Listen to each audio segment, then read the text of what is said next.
States of America and to the republic for which it stands, one nation, under God, indivisible, with liberty and justice for all.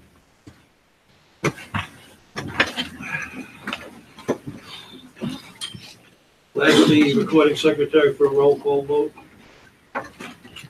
Ron Bouquet. Here. Brian Carso. Here. Jessica Decker. Here. Lori Holman. Here. Pam Whitley. Here. Jack O'Leary. Here. Alicia Sheehan. Here. Rosemary Moore. Here. And John Lewis. Delaware Valley School District, in partnership with our community, stands committed to maximizing student potential, fostering lifelong learning, and promoting responsible citizenship. An executive session was held on December 6, 2018, after the organization meeting to discuss a student issue and a personal issue. Tonight,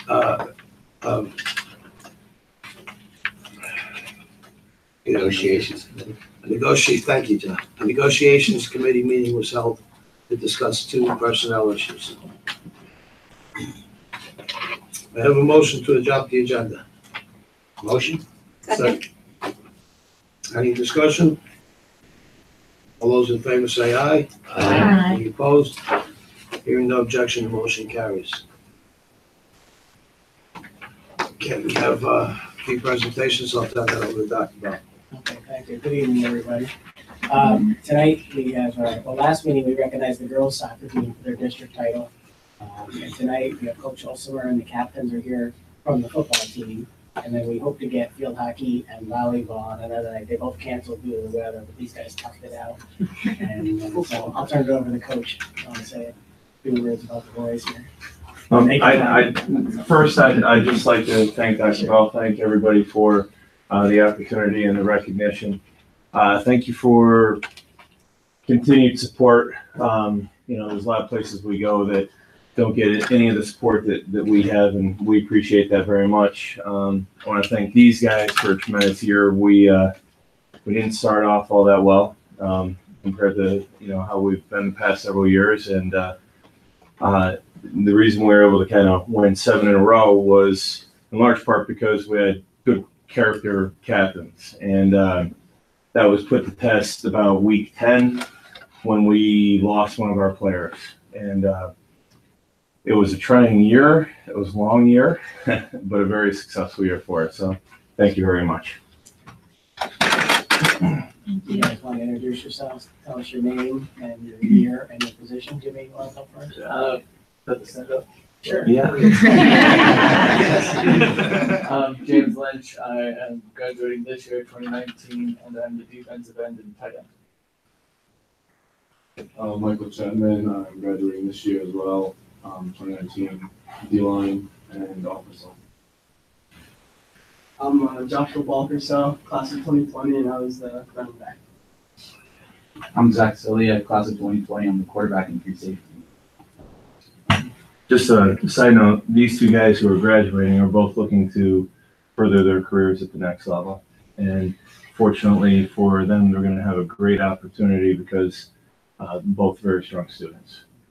So we're proud that those guys have a great opportunity in front of them. You know where you guys are going? Not Haven't decided yet? They've had about a dozen schools come in and talk to them already. Because where they are academically, they still have quite a few schools that will come in and talk to them. It's a great place to be. I want to thank you guys for a lot of great entertainment this year. It was, my wife and I are always, if it's on TV, we're glued. If not, we're listening on the radio. We're a little too old to sit out there and shiver, but it has been a hell of a year, and I want to congratulate you on all of your success. Thank you. Josh, while you're here, you want to tell him? Josh is only a junior, but Josh is already set, not for football, but you want to tell him your school? I committed to Marist College in Gibson, New York, for to continue my lacrosse.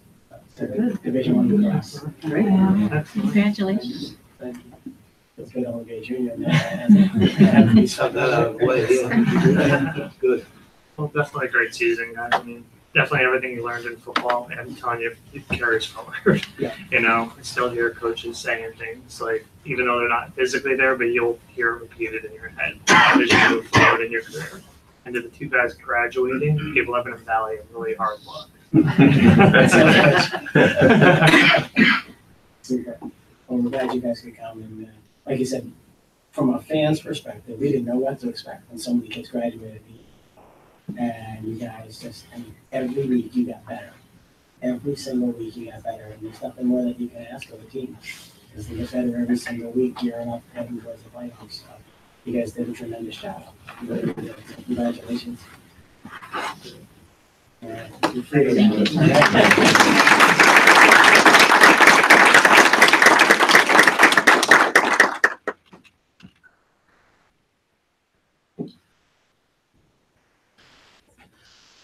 And we have one presentation tonight, and that is on student wellness. And then we'll follow up next month with the mental health aspects of student wellness. Tonight, we'll focus on health, physical education, and nutrition. Who's going first? I'm up first. All right, go ahead, Jen. Jen, just introduce yourself to the group first. Sure.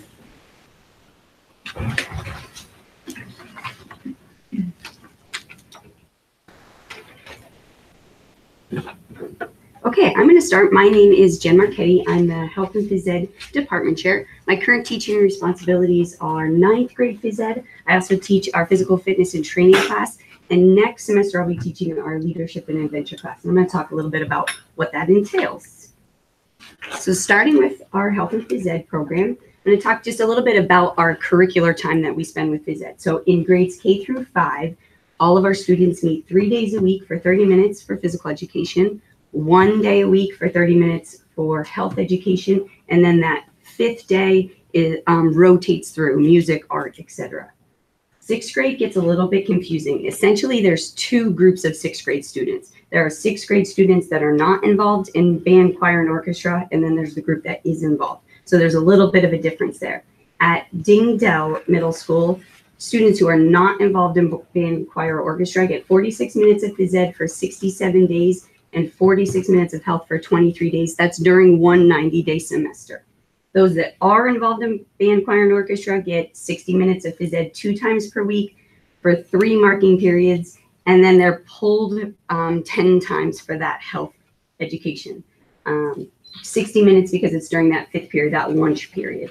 At Delaware Valley, those that are not involved in band, choir, and orchestra get 46 minutes for 75 days, and then 15 days of health.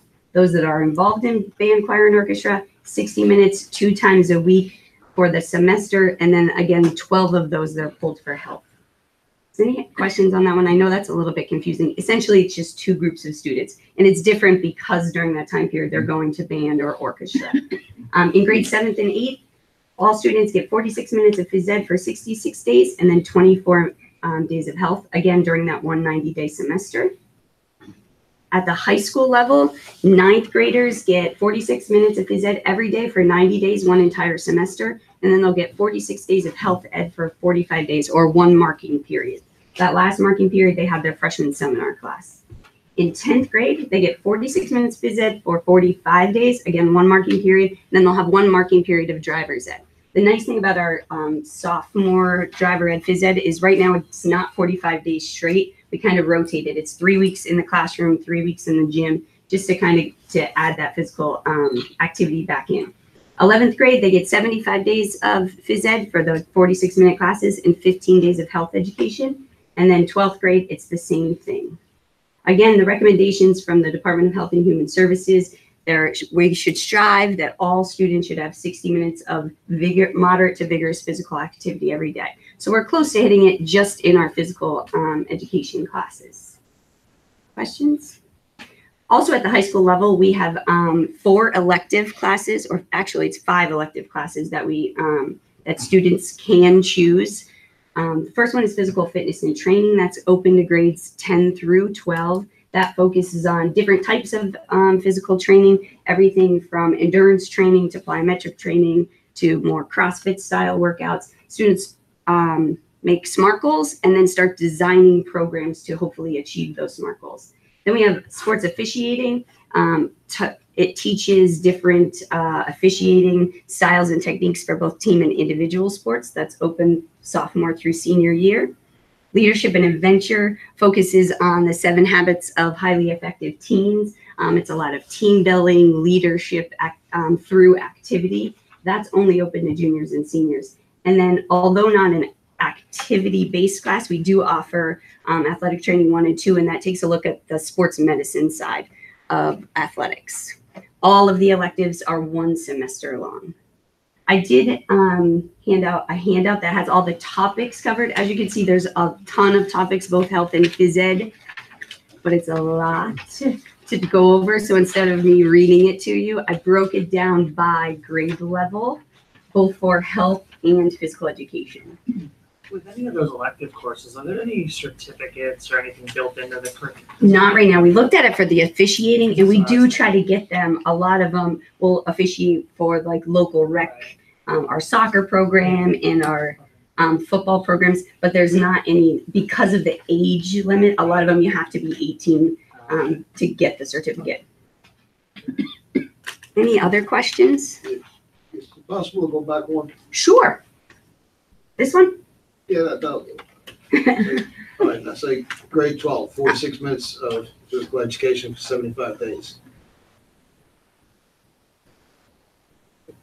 So we're in school 180 days. So it's a 1 semester. They have health and phys ed. It's only 90 days. So I would say that that's the biggest drawback right now, is that it's 1 semester. So if, let's say I'm a junior student and I have physical education in the fall, I may not, because of scheduling, have it again until the spring of my senior year. So there is a gap of 2 semesters plus summer in between.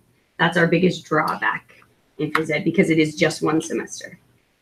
And the days of doing things like the president's physical fitness, that's dead done. Right? It is still worked in through warm-ups, and we do, again, with those SMART goals, do a pre-test, a mid-line test, and a post-test. So they're still working to improve them through different sports and activities.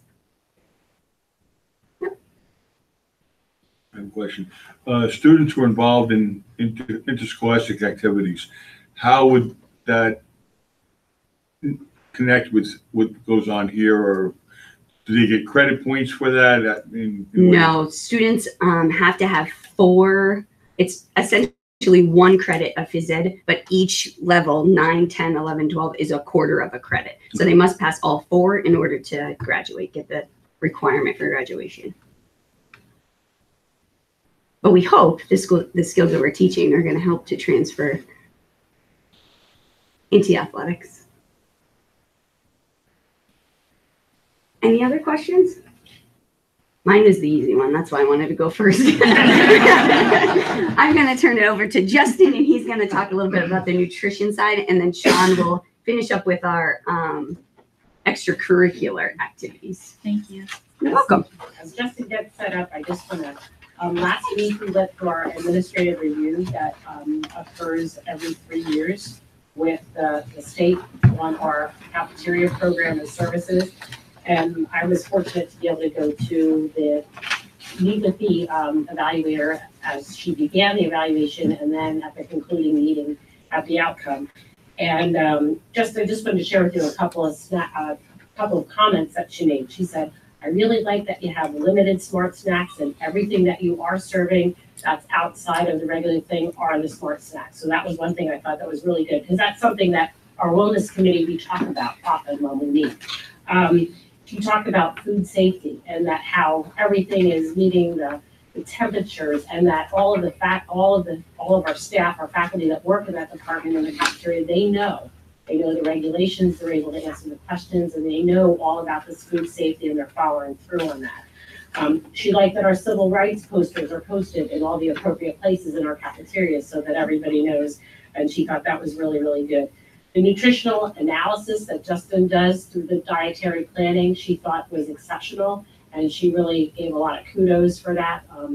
She doesn't see that frequently in her reviews.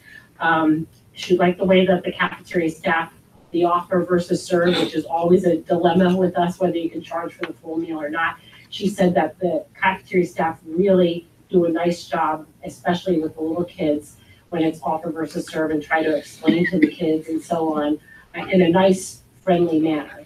And then finally, I thought that the one comment that she made that was really impressive is she said this cafeteria and Justin and his staff go above and beyond. And those were her words. And I thought that that was really, I mean, kudos to Justin and what he's developed in the past several years. It's just really amazing. And I don't know that I might have sat in on the evaluation 3 years ago, but it wasn't nearly as glowing. So I just wanted to share that with you and give Justin the just desserts that he really is doing a great job. Yeah, just desserts. Just forget. Can you provide us the offer serve thing? I sort of remember, but. In order to have a full meal, to charge for a full meal, it has to have all the basic nutritional components. And if they don't take it, we can encourage by re-offering it to them. But if they choose not to take that fruit cup, then we can't count it as a full meal if they don't take the fruit. So that's the difference. Okay. And then we can't seek reimbursement, right? Mhm. Right, it's not a full meal, you can't claim it for reimbursement.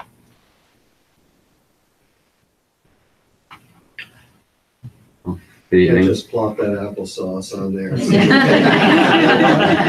Ketchup. All right. That is a technique in some schools, though. They keep sometimes, it is practice sometimes to keep a bowl of fruit at the register. Mhm. So, And then just drop it on the plate. Wow. Count. that's, that is practice at some schools. We've got lucky that we don't, have that issue here as often. Part of the reason is lack of smart snacks. The kids aren't buying a la carte items, so they're getting the full meal because they're hungry and they want it. If they had an option to choose from all these different drinks or chips and things like that, they're not going to take the apple that's there. They're going to take what's there. So that's kind of my reasoning for not going that way. It's a lot of food service directors in the state argue saying it's a big revenue maker. You should do smart snacks. And I feel like the basic lunch is what we're working on, and that's keeps a lot of parts of it working better. See if I can figure out how to do this card. And I had a long ride home, and I didn't get dinner. Oh, arrow. That's killing me. Very good. Right there with you. Right there with you. Looks good. There you go, Brian. There's some smart stuff.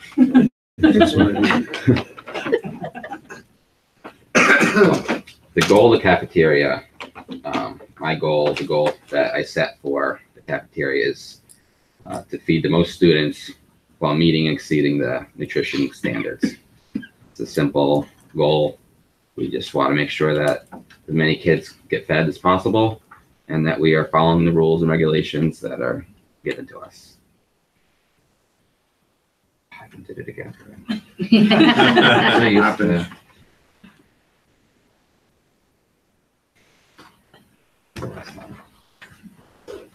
Here are the a very brief description of the requirements that are set by the National School Lunch Program. It's also on the handout that that's a very small, brief highlight of it. The documentation on the exact details is very lengthy. Essentially, it is more fruits, increasing whole grains, low-fat milks, and lower sodiums, and making sure the calories are underneath the limits.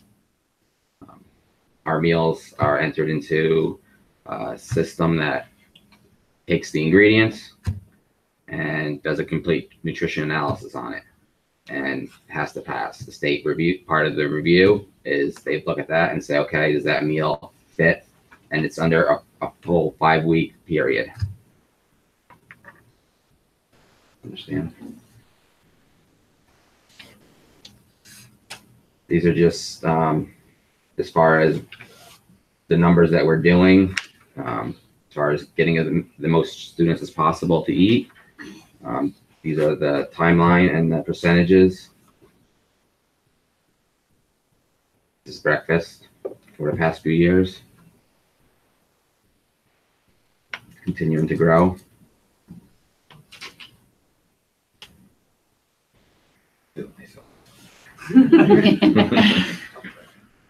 So what do you think it counts? I mean, it's gone up quite a bit in the last 4 years, the total number of meals served.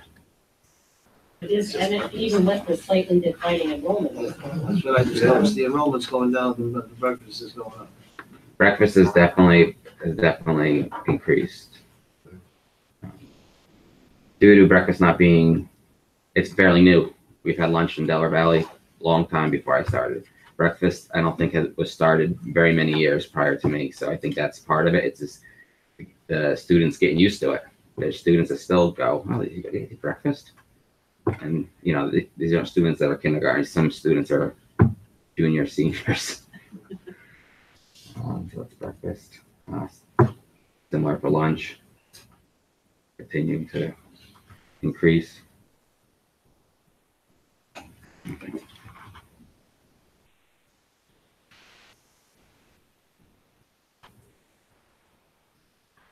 The enrollment's going down, lunches are going up. Especially to see the amount of free and reduced lunches that we are serving and breakfast. I mean, that's really great because this could be the only opportunity or a minimal opportunity for these students to have a meal. Yeah. So it's great to see them taking advantage of it. You know, sadly, there are kids, they only get 2 meals a day. Just to show them on the board. Yeah. You know, at home, it could be a crapshoot.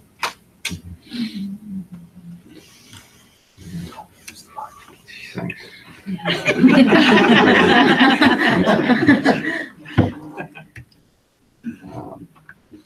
And I know there were previous concerns over protein-based meals, especially at breakfast.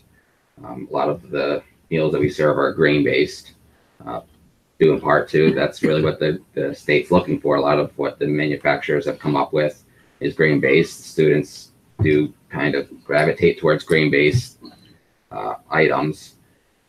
Recently, we started a turkey, bacon, egg, and cheese croissant. Starting to take off. It's taken a little while for them to get used to it. The higher levels, it's more popular. It has a decent amount more protein. And that croissant is 51% whole grains. Yes, at least. I have the nutritionals, but it meets national school lunch requirements. And this is something that hopefully when we get back after Christmas, I'm going to attempt to see how that goes. Is it going to be a breakfast box? Emphasis on protein. This example of it is, the first one I'm going to give a shot. It's going to be hard-boiled egg, string cheese, a fruit, and a graham cracker for your grain. I buy something like that at Quick Check almost every Well, morning. that's good. The idea. That's the idea. I mean, Yeah. it's Lunchables that are kind of big in the younger student, and this is something that I think potentially could work. But I'll let you know after we give it a shot. They'll let us know. I mean, the students are going to let us know. Justin, when do kids have the opportunity? Is it basically that period of time from when they get off the bus to when school starts, they can duck into the cafeteria? Yes. And even if they're late, they can grab and go, they can go in and get it and take it down to homeroom. Okay. Or even elementary school, they're coming in off the bus and they're getting it and then going to classroom with it. So everyone's got an opportunity, which is very good. What is the cheese one? I'm sorry, the cheese component. That's string cheese. String cheese, okay. Thank you. Yes, and I just read something recently, and forgive me because I don't know if it's something that passed or something they're talking about, but it had mentioned that chocolate milk would be available again for schools. Chocolate milk's always been available. It's the matter of having it. For a while now, it's been fat-free. It's the only way you can have flavored milk. Right. Just recently, now they have changed that to allow 1%. Oh, flavored that's milk. what that, okay. I knew I read something about that. All right. There's talk about trying to get whole milk in again. But yeah, that just passed. As of now, we're still doing the standard that was set previously. Been working, and we'll look at whether that's something we should or shouldn't do. I wasn't aware we were doing chocolate milk. Yes. We had stopped that, but we are, so we do stock. We do milk. chocolate. It's just that it's fat. So It's fat free. chocolate milk. And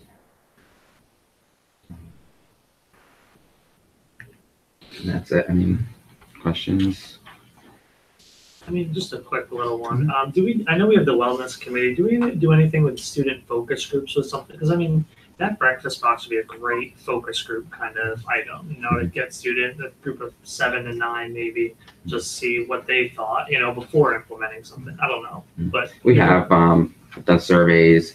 I know the wellness committee with Sean, he has done surveys looking to see what they're looking for. They like in the high school levels. They like things that bars they could build themselves. They want toppings is the thing. They're looking someday for smoothies, something that we're also down the road hoping that we are going to be able to do. What time does our cafeteria staff come in? Depending on the school. Okay. Elementary schools, 7:30, 8 o'clock, some of them. Okay. High school, I'm there at 6:30.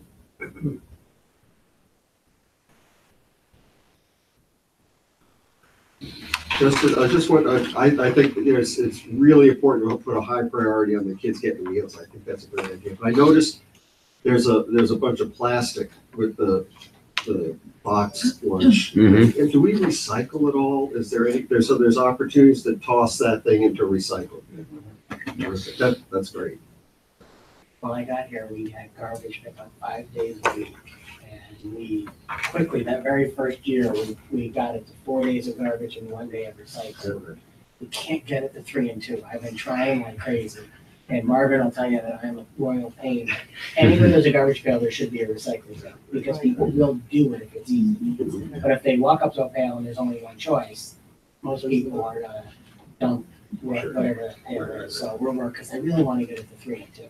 Because that could make a big difference. I mean, Well, we that's pay for it fantastic. no That's matter great. what. Yeah. We pay for the guy to come every day, but wouldn't it be so much better? We're at 20% recycling. If we could get to 40, we Sure. could.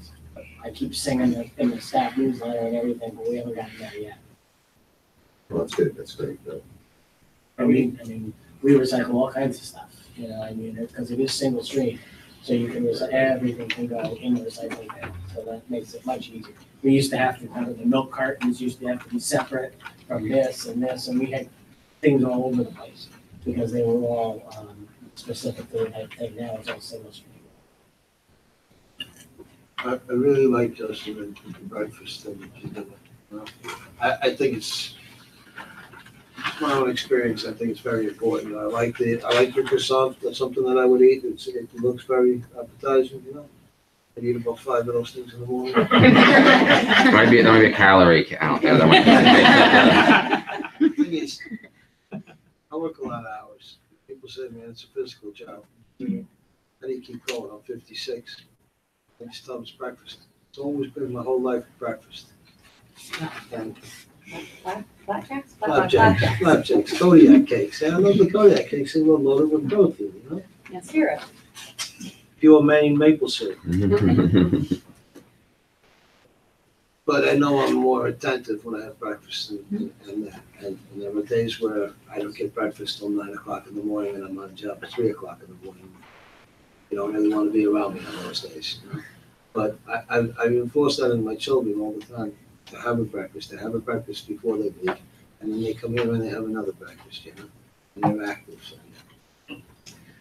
I know what you're saying about the calorie count, but some days I may go 9, 10, 11, 12, like Brian says tonight, we come here and we didn't eat, so what are we gonna eat next, But, what keeps me going is breakfast, and it's God's honest truth, so I can only go from my own experience. Say it's the most important meal of the day. I've always believed that myself.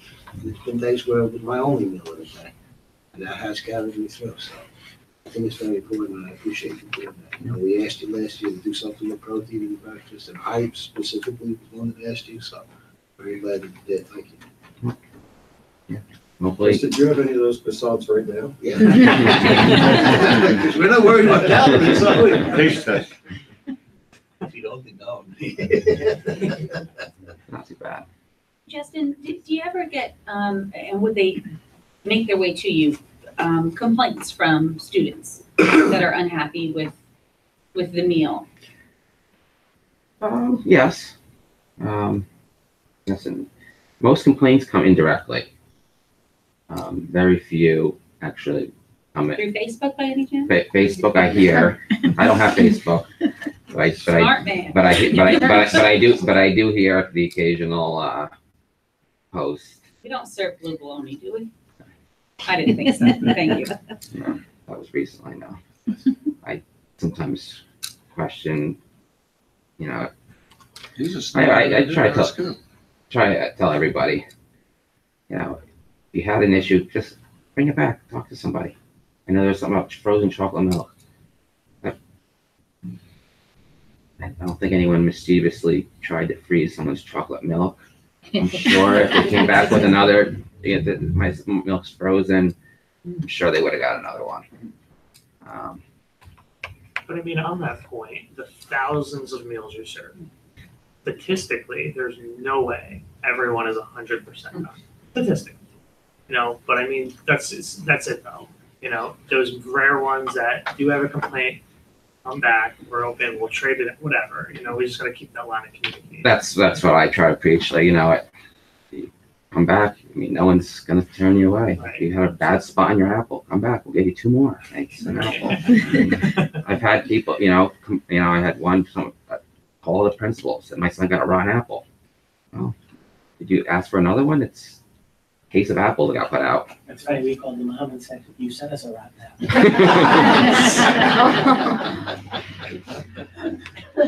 She didn't like it. But, you know, to answer your question, most of the questions, you know, the complaints are, you know, I hear a second, third, overall, I get mostly good feedback. Just to make sure your ladies see the message out on the board. They saw it. I didn't see it. They told me that. I thought that was pretty good. It says, we serve 475,000 meals a year. I Thank saw you. that. Yeah. Yeah. Yes. Wow, how many? 475,000 when you add up breakfast and lunch times 7 schools. Yeah, it really is a lot. We're gonna be like at McDonald's, it says a billion syrup. Yeah. Physically changed the I have a question. A neighboring school district has implemented the last few years and I'm speaking in layman's terms now, certainly not with your expertise, but kind of a dietary program that reflects what was recommended from the Obama administration and what Michelle Obama had recommended. From what I'm told, that's what they were making an effort to do. And it's been kind of an up and down thing with them. Some things have been appreciated by the students, but one of the funny things about it that I hear from students directly that a lot of students are disenchanted with there in that district is that the only bread they can get on sandwiches is wheat bread. And a lot of the kids just will eat anything in between, but they won't eat the bread. They'll turn it away. I guess my point or my question is, has there been any thought in any way of anything from that particular administration? And I know Michelle Obama had spoken many times about school lunch programs, as I'm sure you're aware, and her thoughts about it. Has there been anything considered from her thoughts or ideas from when that administration was giving out suggestions or recommendations?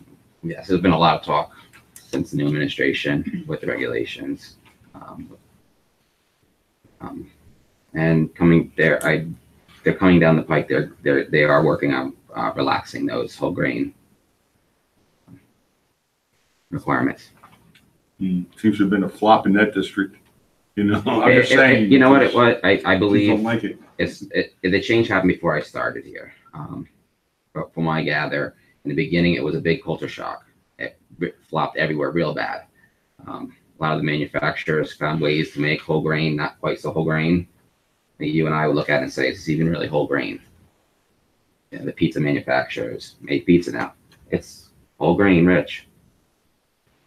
It doesn't look like the whole grain that that they originally had in the beginning because they didn't manufacture whole grain to mimic more traditional style pizzas and breads.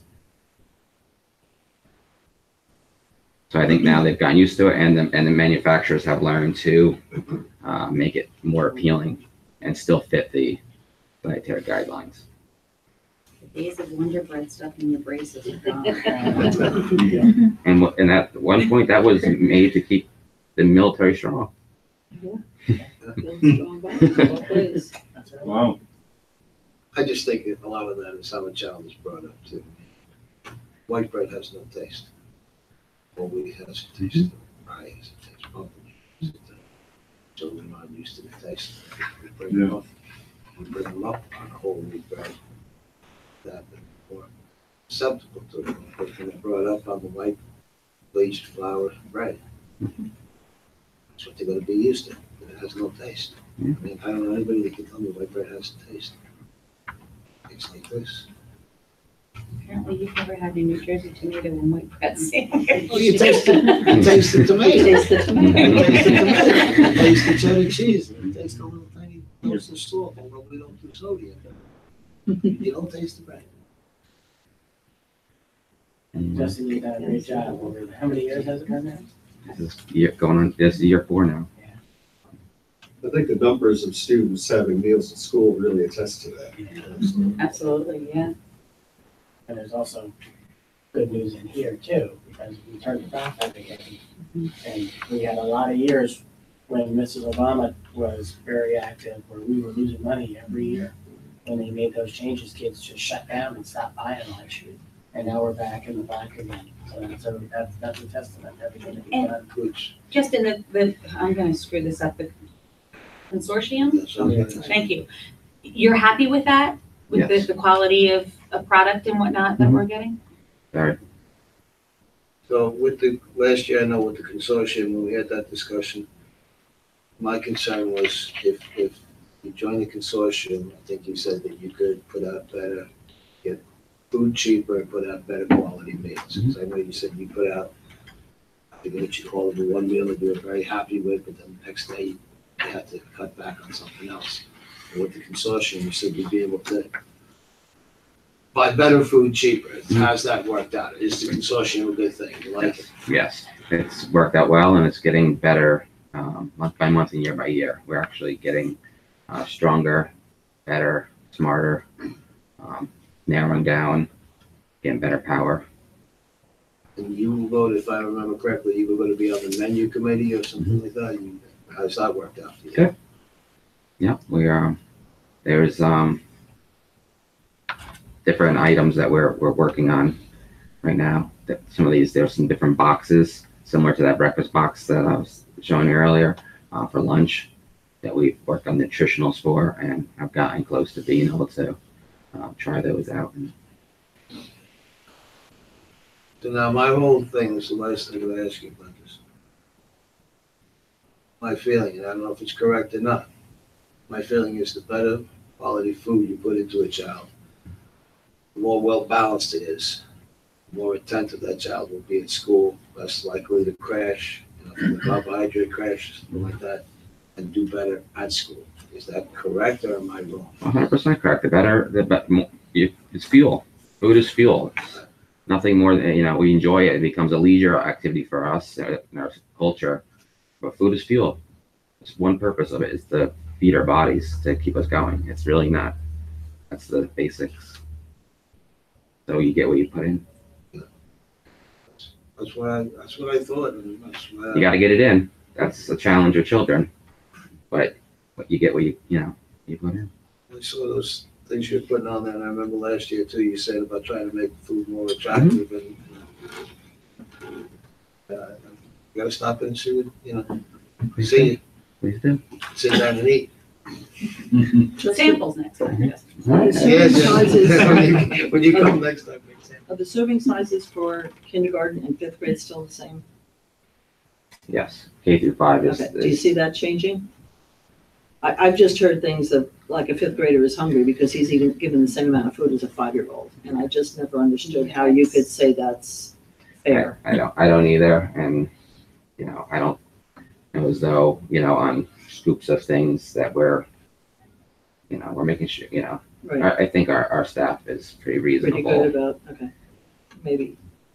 That was the issue we had with 250-pound football player. Right, exactly. Cheerleader. Yeah. They're under the same federal regulations. Yeah, it's a blanket. I mean, the nutrition standards for how many calories they want for, is different for, you said, a football player or someone who is, lethargic and doesn't do much. I mean, They are allowed to buy multiple lunches, but of course that costs the money, right? Mhm.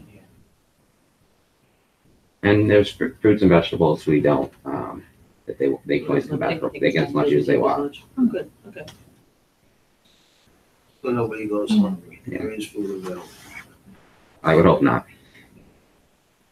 Oh, you put that food- So when Dr. Bell came into our class yesterday to talk about a presentation and everything, we received a lot of student feedback about potentially like doing a salad bar and everything. Could you see like something like that happening along the way with like a smoothie bar? And personally, like I think it would definitely increase like the amount of students buying lunch because it's like more greens and like so many students with salads and healthy alternatives and everything. No, I mean, it's something I've definitely looked at and can continue to look into. Because yes, I see salads as a very, has changed a lot. Yeah. We do, I mean, in the high school, we're making upwards of 70 salads a day. Yeah. Pre-made salads. That's a considerable portion of the meal served. Are they being purchased every day, that many? Yeah, we make Yeah. them daily. They okay. don't, we try not to have any leftover. Our goal is to get as close as to it as we can.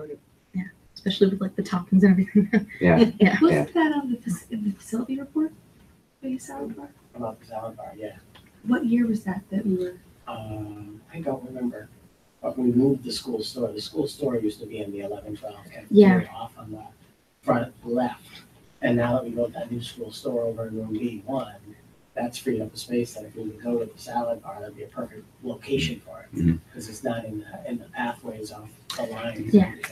It's difficult, there's obviously there's things you need a point of sale system and things like that to be reversible and it becomes logistics to it, but it's definitely something we are thinking about in the future.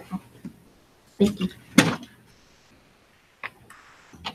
Keep up the good work. Thanks. Thank you. Thank you. Thank you, Jessica.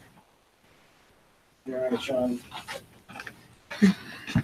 Hi, I'm Sean Giblin. I teach physical education and driver education at the high school, and I am the chairperson of the Health Advisory Committee.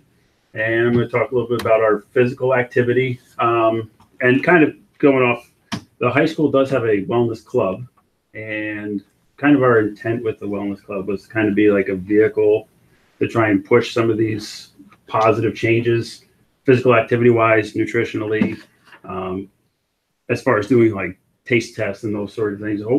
Unfortunately, I get a club of about 5 or 6 kids, and then the 5 or 6 kids that are playing 3 sports and are involved in 6 others. So, getting time for them to do a whole lot has been difficult, but they've got a lot of good ideas, and we've got things that we want to put in motion for this year. So, both physical activity wise and nutritionally in the rest of the year. But this Alliance for a Healthier Generation, this is kind of what we use with the Health Advisory Committee to kind of look at all of our schools, and their basis for determining whether we meet our goals with physical activity is getting 60 minutes with physical education, with recess, and with any other activities that are going on during the school day and before and after school, including interscholastic athletics, clubs, intramurals, physical activity breaks in the classroom, all of those things, hoping to try and get 60 minutes. And looking at stuff that we'll see, like we do a very, very good job. And this, I kind of open this up to the teachers to respond to me, to what they do, what they run. And this is just what I got back. We've got clubs in all of the elementary schools. I don't know that we have any in the DB elementary school, but they do a lot of in-class physical activity breaks. Go Noodle is something that I hadn't seen before, but a lot of teachers have responded. They use Go Noodle in their classrooms, which is basically something they'll bring up on their smart board, 2 minutes, 5 minutes, 10 minutes physical activity break where they're up there dancing, they're doing all sorts of different physical activities. things like that, just to get the kids up and moving. There's another where it's kind of, they're practicing math, they're practicing reading or spelling, or, so it's not just physical activity, but it's all sorts of different things where they're incorporating different things that they would do in the day. So there are clubs, the elementary school, it's tough to get, they're restricted by what they do. And there's activities, the PTAs run things, we do a lot as far as promoting physical activity. I don't know, we do a lot of promotion, but there are certainly a lot of things available with incentives and fundraisers. And we do a lot in the elementary schools as far as providing physical activity for everybody. This is just take a look at our athletics in our secondary schools. And anywhere from, in the winter, or basically somewhere around 13% of our secondary schools, our secondary students are involved in athletics. And it's as much as like 24, I think, percent in the fall are involved in some sort of interscholastic athletics. So that's a pretty good number of kids that are getting 5 days, 6 days worth of physical activity, 90 minutes, or even, almost 3 hours of practice for some of them. So we do have an awful lot of kids participating in all of our sports across the district. You might not be able to speak to this, but do we ever have a problem fielding rosters on some sports? We do periodically. Okay. Was it last year we had the soccer and basketball issues? We had issues with middle Okay. school girls soccer and middle school girls basketball last year. We actually had to merge the two middle school girls soccer teams a year ago. This year we were fine. We were fine. Both schools were able to run their own. That's because at the college we experienced the same thing. We're trying to fill rosters in women's sports, traditionally, specifically women's basketball and soccer. So we did a women's empowerment in sports, marketing, posters, things like that, and it kind of helped. So We also had an issue with field hockey, when initially girls soccer used to be in the spring. A lot of our female athletes would do the field hockey in the fall and the soccer in the spring. But when PIAA moved soccer back to the fall, we lost some kids with field hockey as well, but that seems to have bounced back. Girls are definitely, not to bring up my own, but my daughter is 10, she's in 08, and across a huge span, we're having a hard time fielding soccer team. And I mean, it's not for lack of trying, and it's kind of sad as to even, why all of a sudden there's this decline in females doing athletics. I mean, and you're saying it at the college level and the middle school level, and I just, somebody asked me why, what do you think we can do to try to get the girls, where are they? Because they're not at basketball either. It's not like we're losing them to necessarily something else. It's just. Is there a cost barrier? No, I don't think it has anything to do with the cost barrier or, anything like that. It's just seems to be a trend. It stinks, Okay, I'm confused here, because I'm looking at these numbers. High school, 369 boys, 385 girls, I can't even read that. 389, 385, thank you, Ashley. Middle school, 184, 172 boys, 173, 172 in the Delaware, Delaware Middle School, so. Not showing that, it's showing that there's a lot of girls, and just as many as boys. Right. But this is from middle school on, so you're talking Right. about a little bit older of a Older demographic. So, like he was just saying last year with the girls soccer, how they had to combine two campuses to field one team. I understand. So I'm just saying, it seems to be a trend, What I'm saying is, where could they it's. be doing something else? Could they Yeah, be playing I think that's something what's the numbers are still, people are still participating. The girls are still participating because they're still pretty equal. They're just choosing. We have so many things in the fall to choose from. And it's not our doing, it's the state that dictates it. But if you think about it, in the fall, we have football, we have boys and girls soccer, we have volleyball, cross country, field hockey, girls tennis. So we really, when they move soccer from when we moved soccer from the spring to the fall, we took a season that already had a lot of sports and made it even harder to spread you can only spread the kids so thinly, and the girls particularly, because there's field hockey, tennis, and volleyball and soccer are all in the fall. It's crazy how thin it's hard. It's hard to win. You know, that's why when we won girls soccer, we won the district title, and we won the district title, we won soccer, and we won volleyball, and we won field hockey, which is a miracle. People say, how do you do that? How'd you win 3 district titles in the fall? How do you have that many girls, you know? But tennis wasn't so hot. Cross country was okay. You know, it'd probably be impossible to have 5 great teams because there's only so many kids to go around, right? And then, like you said, with the younger kids, you worry about it. The other thing too is with our youth programs, they've been used to having 400 and 500 kids in a grade. And now we don't have 400 or 500 kids in a grade anymore. So everybody has to downshift the number of teams that you have and levels, and it's weird. It's a weird thing we're going through because of the great decline in enrollment that we had during the recession. I see a number of the younger girls participating in cheerleading, and now we have gymnastics in the community. So I do see female participants going to that. That was in the last few years. Yeah. Yes, our offerings, our kids have so much to choose from. That's what spreads us thin too. It's a great thing that we have so much to offer for that, kids get to pick and choose. I mean, when you add up the boys and girls in the fall for the high school, that's almost 800 kids. So that's more than 50% of the kids in the high school are involved in a fall sport, just in the fall. You know, I mean, because there's so many activities. So, yeah, but it seems like everybody's in a fall sport, you know, and sometimes it's because their friends beg them to come out because they needed 2 more bodies, you know, that kind of thing. But yeah, when you add it up, there's almost 400, at the 800, we only have 1,550 in the high school. So we're well over 50%. I think the other thing is too, some kids go and they dedicate themselves to a single sport. Where I think before a lot of kids were 2 and 3 sport students, and now they're playing soccer. They're a soccer player year round. If they're playing field hockey, they're playing travel field hockey. They're playing year round.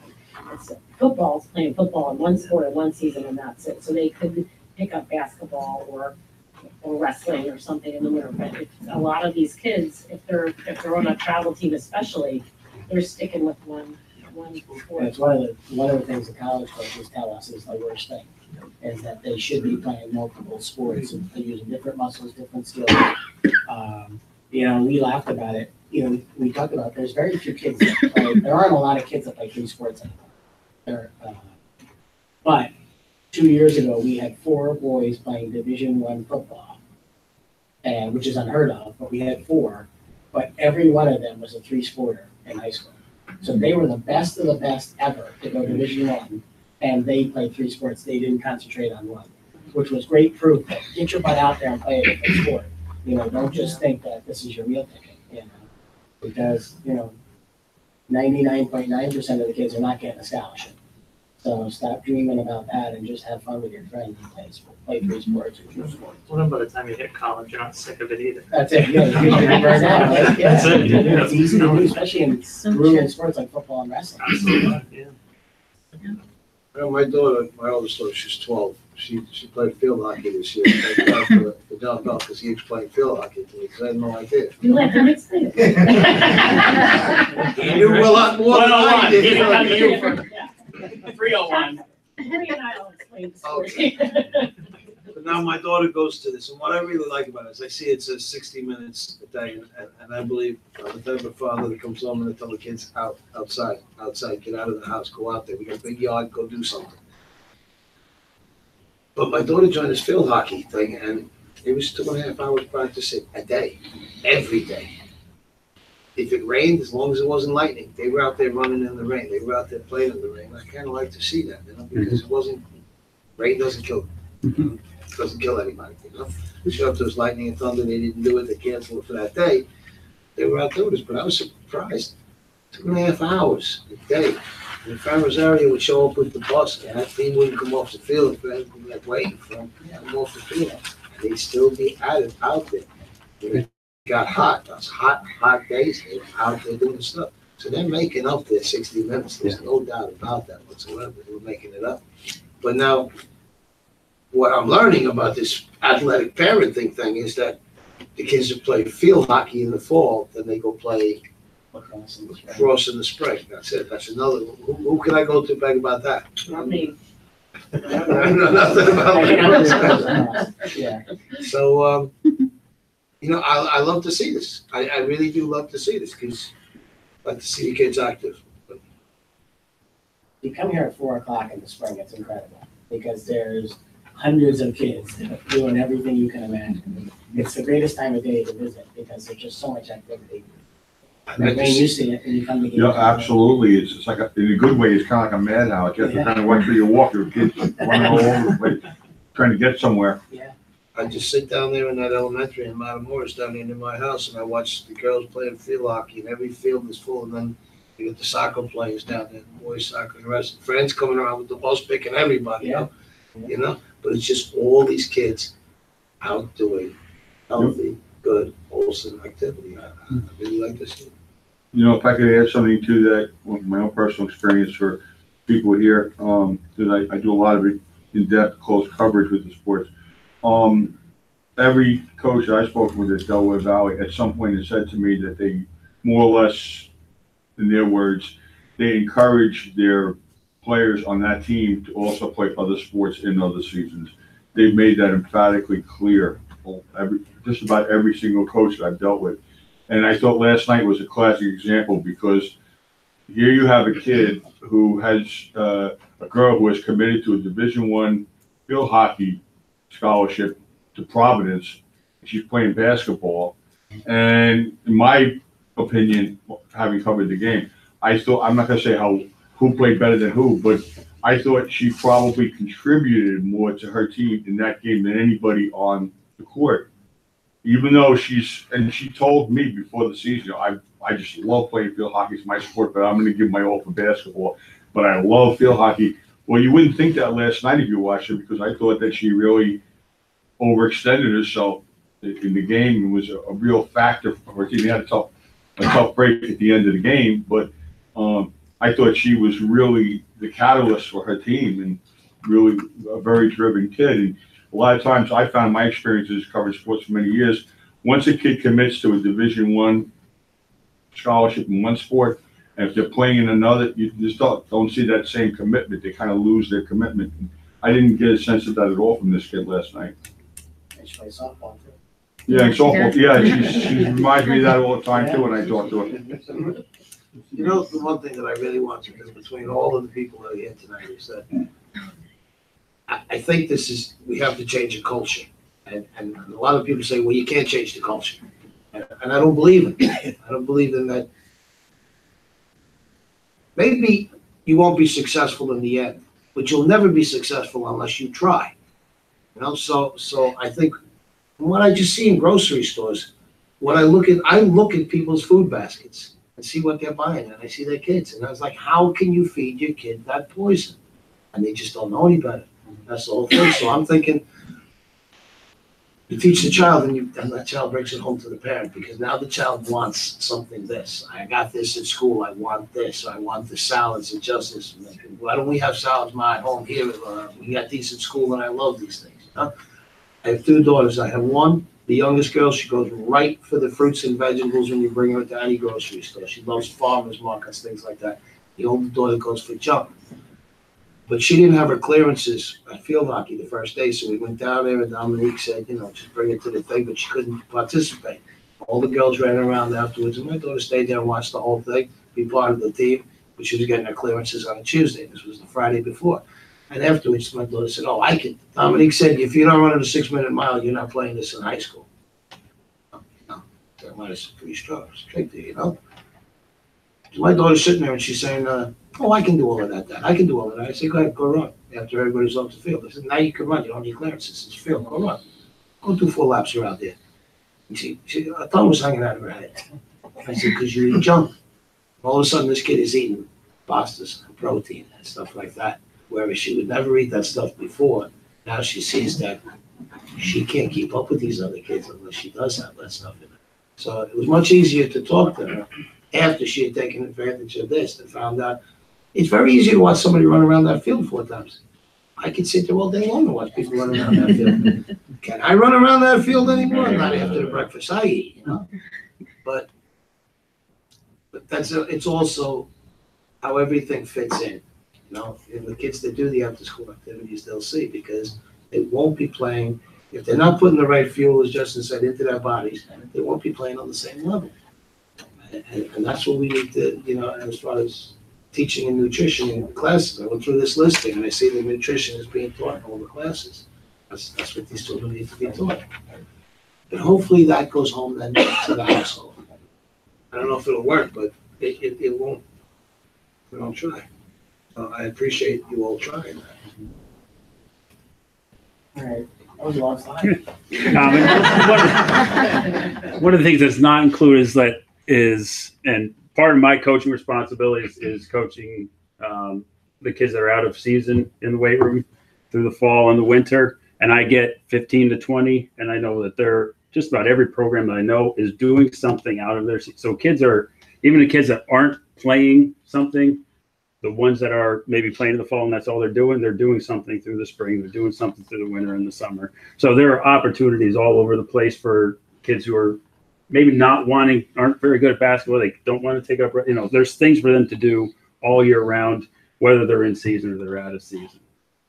And I told my kids in the weight room, you know, my job is to coach the ones that are out of season. I'm telling them to participate in stuff and remind them that the Heisman Trophy winner has a professional baseball career waiting for him. So, you know, if he can do it, then anybody can, you know, participate in multiple sports. And these are some of the clubs that our middle schools offer. And again, just other opportunities. Some are fitness-based, you know, and even things just like the fishing. It's, you know, part of doing something outside of sitting inside that we can give to our schools. And there might be more in our middle school here, but this is what was given to me. And then in the high school, we have a number of clubs that meet on a semi-regular basis. The mountain bike club goes through the fall and the spring. Our CrossFit or Warrior Fit Club goes through pretty much all year, twice a week. And that actually includes somewhere between 7 and 9 of our autistic support students who come on a regular basis who are there. It's a great outlet for them. You know, martial arts, I know, has a pretty good following. Floor hockey, I think there's somewhere 20, 25 that are out there now through the winter. They'll be out on the tennis courts doing their floor hockey. And then we have events, and our wellness club has events that they want to try and run. But like anything else, space and time is a commodity around here, especially in the winter and spring, where every field and gym is used up pretty much all year round. Now, one of the things that it wasn't included is, you know, the number of opportunities that we give to the community organizations, you know, Eastern Pike and Cal Ripken baseball and our youth basketball, all the outside the youth organizations who are using our facilities all year round. You know, Eastern Pike had 250, 300 kids playing soccer and football. You know, numbers and numbers of kids have places to participate because of the facilities we're using too, even though we're not technically sponsoring those events either. So I think as a whole, we're certainly meeting our goals of getting kids opportunities for 60 minutes. The Fuel to Play 60 program, it's a joint thing between the American Dairy Association and the NFL to promote nutritional education and physical activity. And right now we have 3 grants that have been submitted for each of the elementary schools, not including the primary school, to purchase commercial blenders to start a smoothie program for each of the elementary schools, and then start a flag football club with each of the elementary schools in 3rd to 5th grade, and try and see if we can try and just get some more participation outside of, you know, regular competitive sports, physical activity wise. They were submitted in November and we haven't heard anything back yet. But they work on trying to combine both the nutritional aspect and teaching kids to make wise nutritional choices and find a way to get those 60 minutes of physical activity every day. You know, there's a huge, there'll be a kickoff event sometime around the Super Bowl where kids will sign up for this Fuel to Play 60 program. They'll track their activity. The school can gain recognition and win awards and things like that based on the student participation. So it's a pretty cool event. We did something in the high school a number of years ago where we did a cook-off for, you know, it was chili and salsa, and we did something else with them, and it was a pretty cool event. But that's what our committee is working on in the next few months. So when we figure that out, that's what we're going to be working towards. And that's it for me. Questions? Very comprehensive. I touch on every aspect, and going through the school myself, and I know that there's plenty of opportunities for students, so kudos to all. Thank you. Yeah, thank you all for coming in.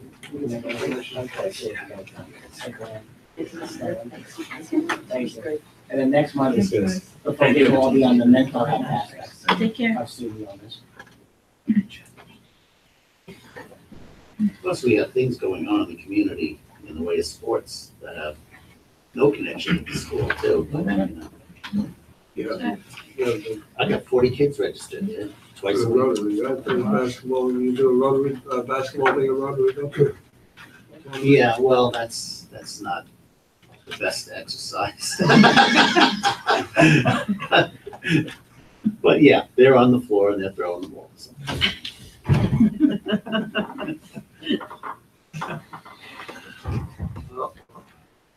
We spent a long time on nutrition, but I think that's time well spent. Ready for the presentation, Sean? Yeah, that's it, sir. Okay, may I have a motion to approve the minutes from the regular board meeting held on December 6, 2018, and the organization meeting held on December 6, 2018. Motion, second. Any discussion? All those in favor say aye. Aye. Any opposed? Hearing no objection, the motion carries. Report, student representative report. Ms. Serrano. Hello. Unfortunately, Jose couldn't be here tonight because he had a wrestling commitment, so he apologized. But Sarah, all I can see is the weight stand. no, yeah, I'm too short.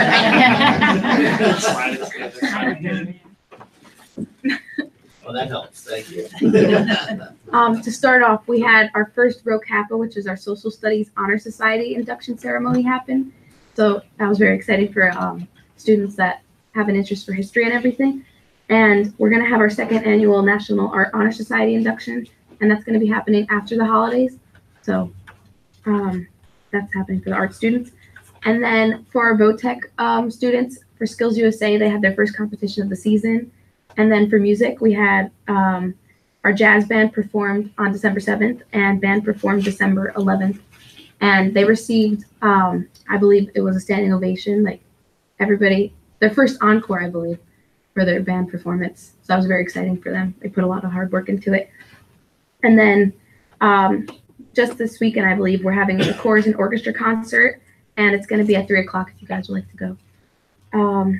For our art department, we had students that were welcome to the Wallkill Valley Art Invitational, and 3 of our students performed like exceptionally there. Senior Destiny Lorenko, she received Best in the Show, and Senior Nick Dalasinos received First in Painting, and then Junior Jarrett Palmadessa received a $40,000 scholarship. So it was amazing.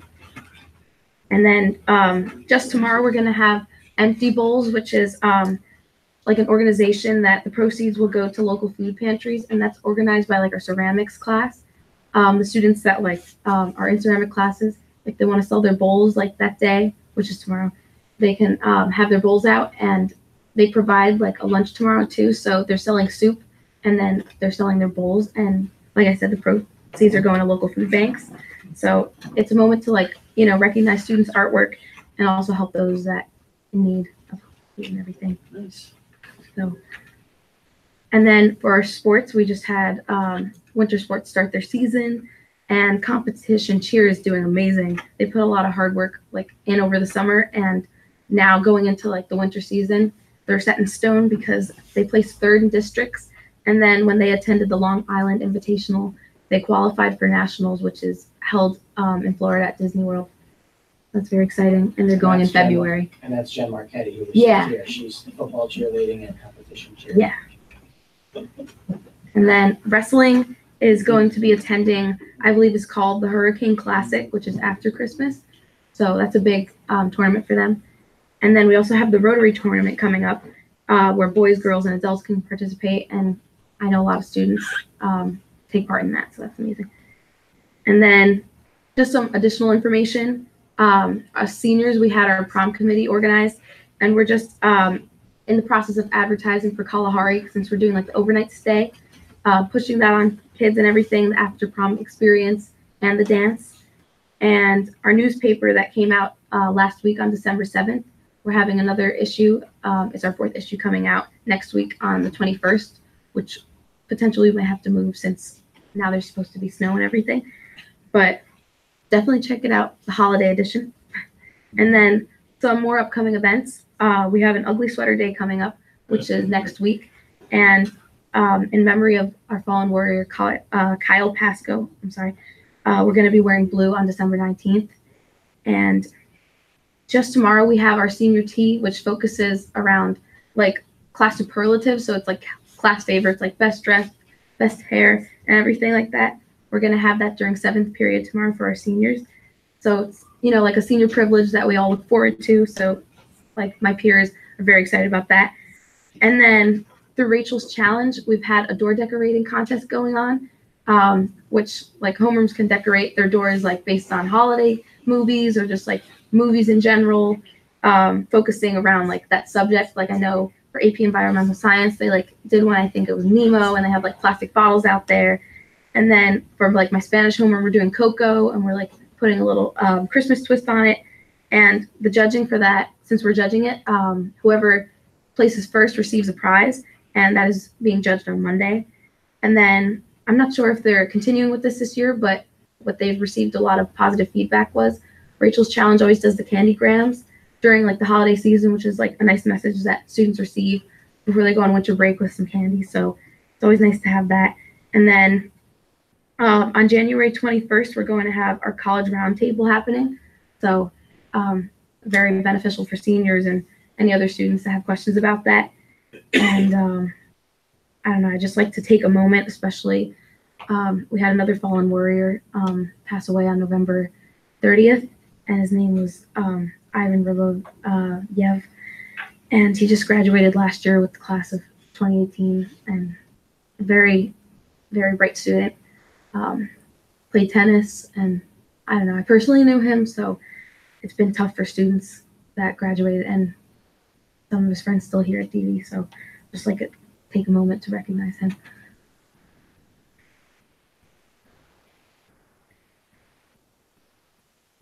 Were there Thank any, you, Sarah. It was a sorry. very thorough report. Yeah. Sorry, I like sped through it. Were there any questions? I do have one. Yeah. You mentioned the bowls that they're gonna be, Yeah. the ones they made. How are they selling them? Is it just during the school day to other yeah. students or? Yeah, it's like during lunches, I believe they're selling them. I know my friends and I are going down, like students can have lunch there and buy soup. And I think it's just during lunches that they're selling like the bowls. And yeah, I just through the art department. So wondered Miss if it was Kaler, yeah. Something that, you know, yes. Well, if there's any left over, I was just gonna say, yeah, right, Definitely. definitely. It's very thorough. How do you get all of that message out to all the students? I mean, there's a lot of things going You on. did it very quickly, Jack. Yeah, I was There's a lot of things that I think. We always. I may not be sitting next to you, but I can still. Parlays in. I don't know, we always push the information like on the students, especially like, you know, with like our social media platforms. Like we have our student council Instagram, so like we'll always post on there, like if anything like important's coming up. Like yesterday we just posted about like the after prom experience for seniors and everything. So that's like one good way to get it out. And I just kind of like mentioned it in class, so I kind of bothered everybody. But yeah. Thanks very much. Thank you. Thank you. Maybe Dr. Bella will excuse you. Oh, thanks. I can't excuse you. Only And Bill loves national competition. Take it easy going home. Yeah, you guys too. Thank you. Marching band's his favorite national in Allentown. Happy holidays. I always said you hope the average of everything happens. They may have been in Idaho last year, but in Allentown. No, that's a great tie you have. Very festive. Administrative reports. Are there any comments on the administrative reports? I'm sorry. Administrator. Are there any comments, Dawn, on the administrative reports? Is the absent in there too? I was just wondering, I was looking at the high school absentee rate, Jane just left. 11.3% absenteeism in November, was there something that happened? Stomach virus, All right. severe stomach virus. What's that? Jim, the absent, The absentee rate in November for the high school was 11.3%. I mean, it's just a lot higher than any other building or even previous high school. Yeah, we'll have to check that. Yeah, That is. I can check that, that's, Students. Students. There was a lot going around. We had a lot of sick kids in November Between, and there stuff. was a lot of, colds and chest Colds colds and Stomach. stomach bugs, It's yeah. back again. It's about an extra, but it's about an extra 45 kids. An Yeah. extra Yeah. 3%, so it's about 45 kids in high school. Jim, I saw a lot of change, or a lot of state testing. Any big changes coming up with Keystone's PSSAs? Are there any big changes in the Keystones or PSSAs? I saw you were in a lot of training. no major changes. Nothing? Each test administrator this year for the Keystone and the PSSAs has to bubble in, on the back of the scoring test that they were the administrator, make it official on every student's answer key, but other than that, Okay. again, just another additional test security item. But other than that, it's pretty much the same. are any comments on the financial reports? We'll go to the superintendent's report with Dr. Bell. Okay, I only have two things for you tonight, since we had a full report last week. In your packet, there's information about PA schools' work, and this is all about trying to, it's a statewide initiative to try to increase funding. And their fundamental premise is that every school should be funded at least at 50%. We're only funded about 32 or 33% from the state. So it's just information for you. It's a lot of the organizations such as PASA, which is the superintendent's organization, PSBA, the Principals Association, all those associations working together, the state PTA. So this info is here. Dawn had gone to the summit they had in November, the Saturday before Thanksgiving. They had, was it 6 different places? Yeah. Around the state? Around the state. It was really interesting the way they did it.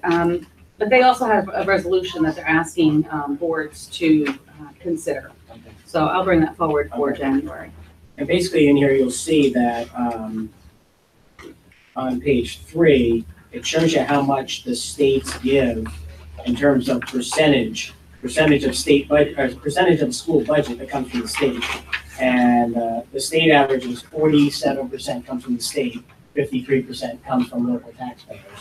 But when you look at Pennsylvania as a whole, we're only at 38%. The state provides, on an average, 38% of the funding. So 62% of the average school district has to come up with local funds. And that puts us 4th from worst. You know, that puts us number 46 or 47 from the worst. Third from worst. Yeah, so it's really, so this premise is if they could ever get all these, the data and the charts that you see here are all based on the premise that if the state could step it up and get every school district to 50%, how much far less burden it would be on the local taxpayer. So that's just FYI for you, because you're gonna see a lot of stuff coming around in the spring when the legislature resumes in January with a new session. You're gonna hear a lot more about PA schools' work, so this is just for you to kind of get you clued in on what's coming down the pipe.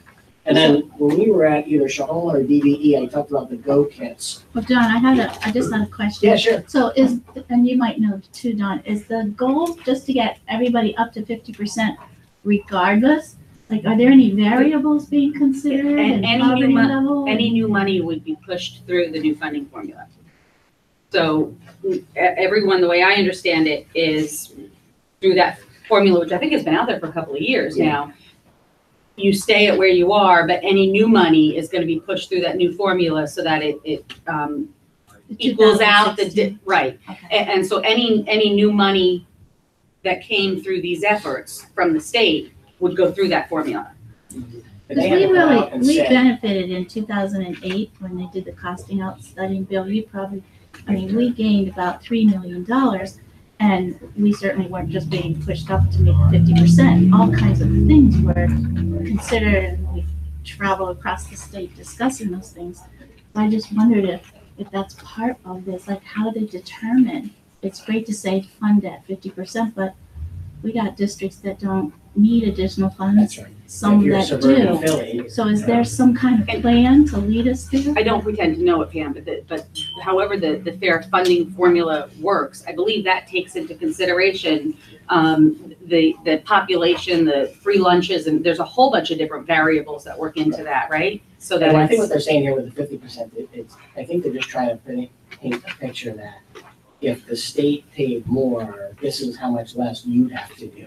You know, that basically the state's not picking up their fair share. But I don't think they're gonna come out and advocate that if we get $3 billion more dollars, that it's all gonna be to boost everybody to 50.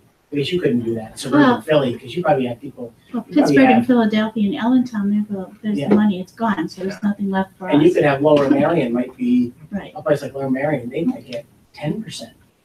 And it's 90% local taxpayers. So you wouldn't be helping the rural or the city. So I guess I just want to know there's a plan, and I guess that information will be forthcoming. And also the lawsuit that's happening, originated back in 2014, and it's actually going to the Pennsylvania Supreme Court now, and this is really big. I forget what district it is, but they're taking this Marion suit, County? saying you Yeah. neglected us with the, through the funding formula. It was really. And the one thing we don't want is we don't want all our money to go through the new funding formula. It will really hurt Well, us.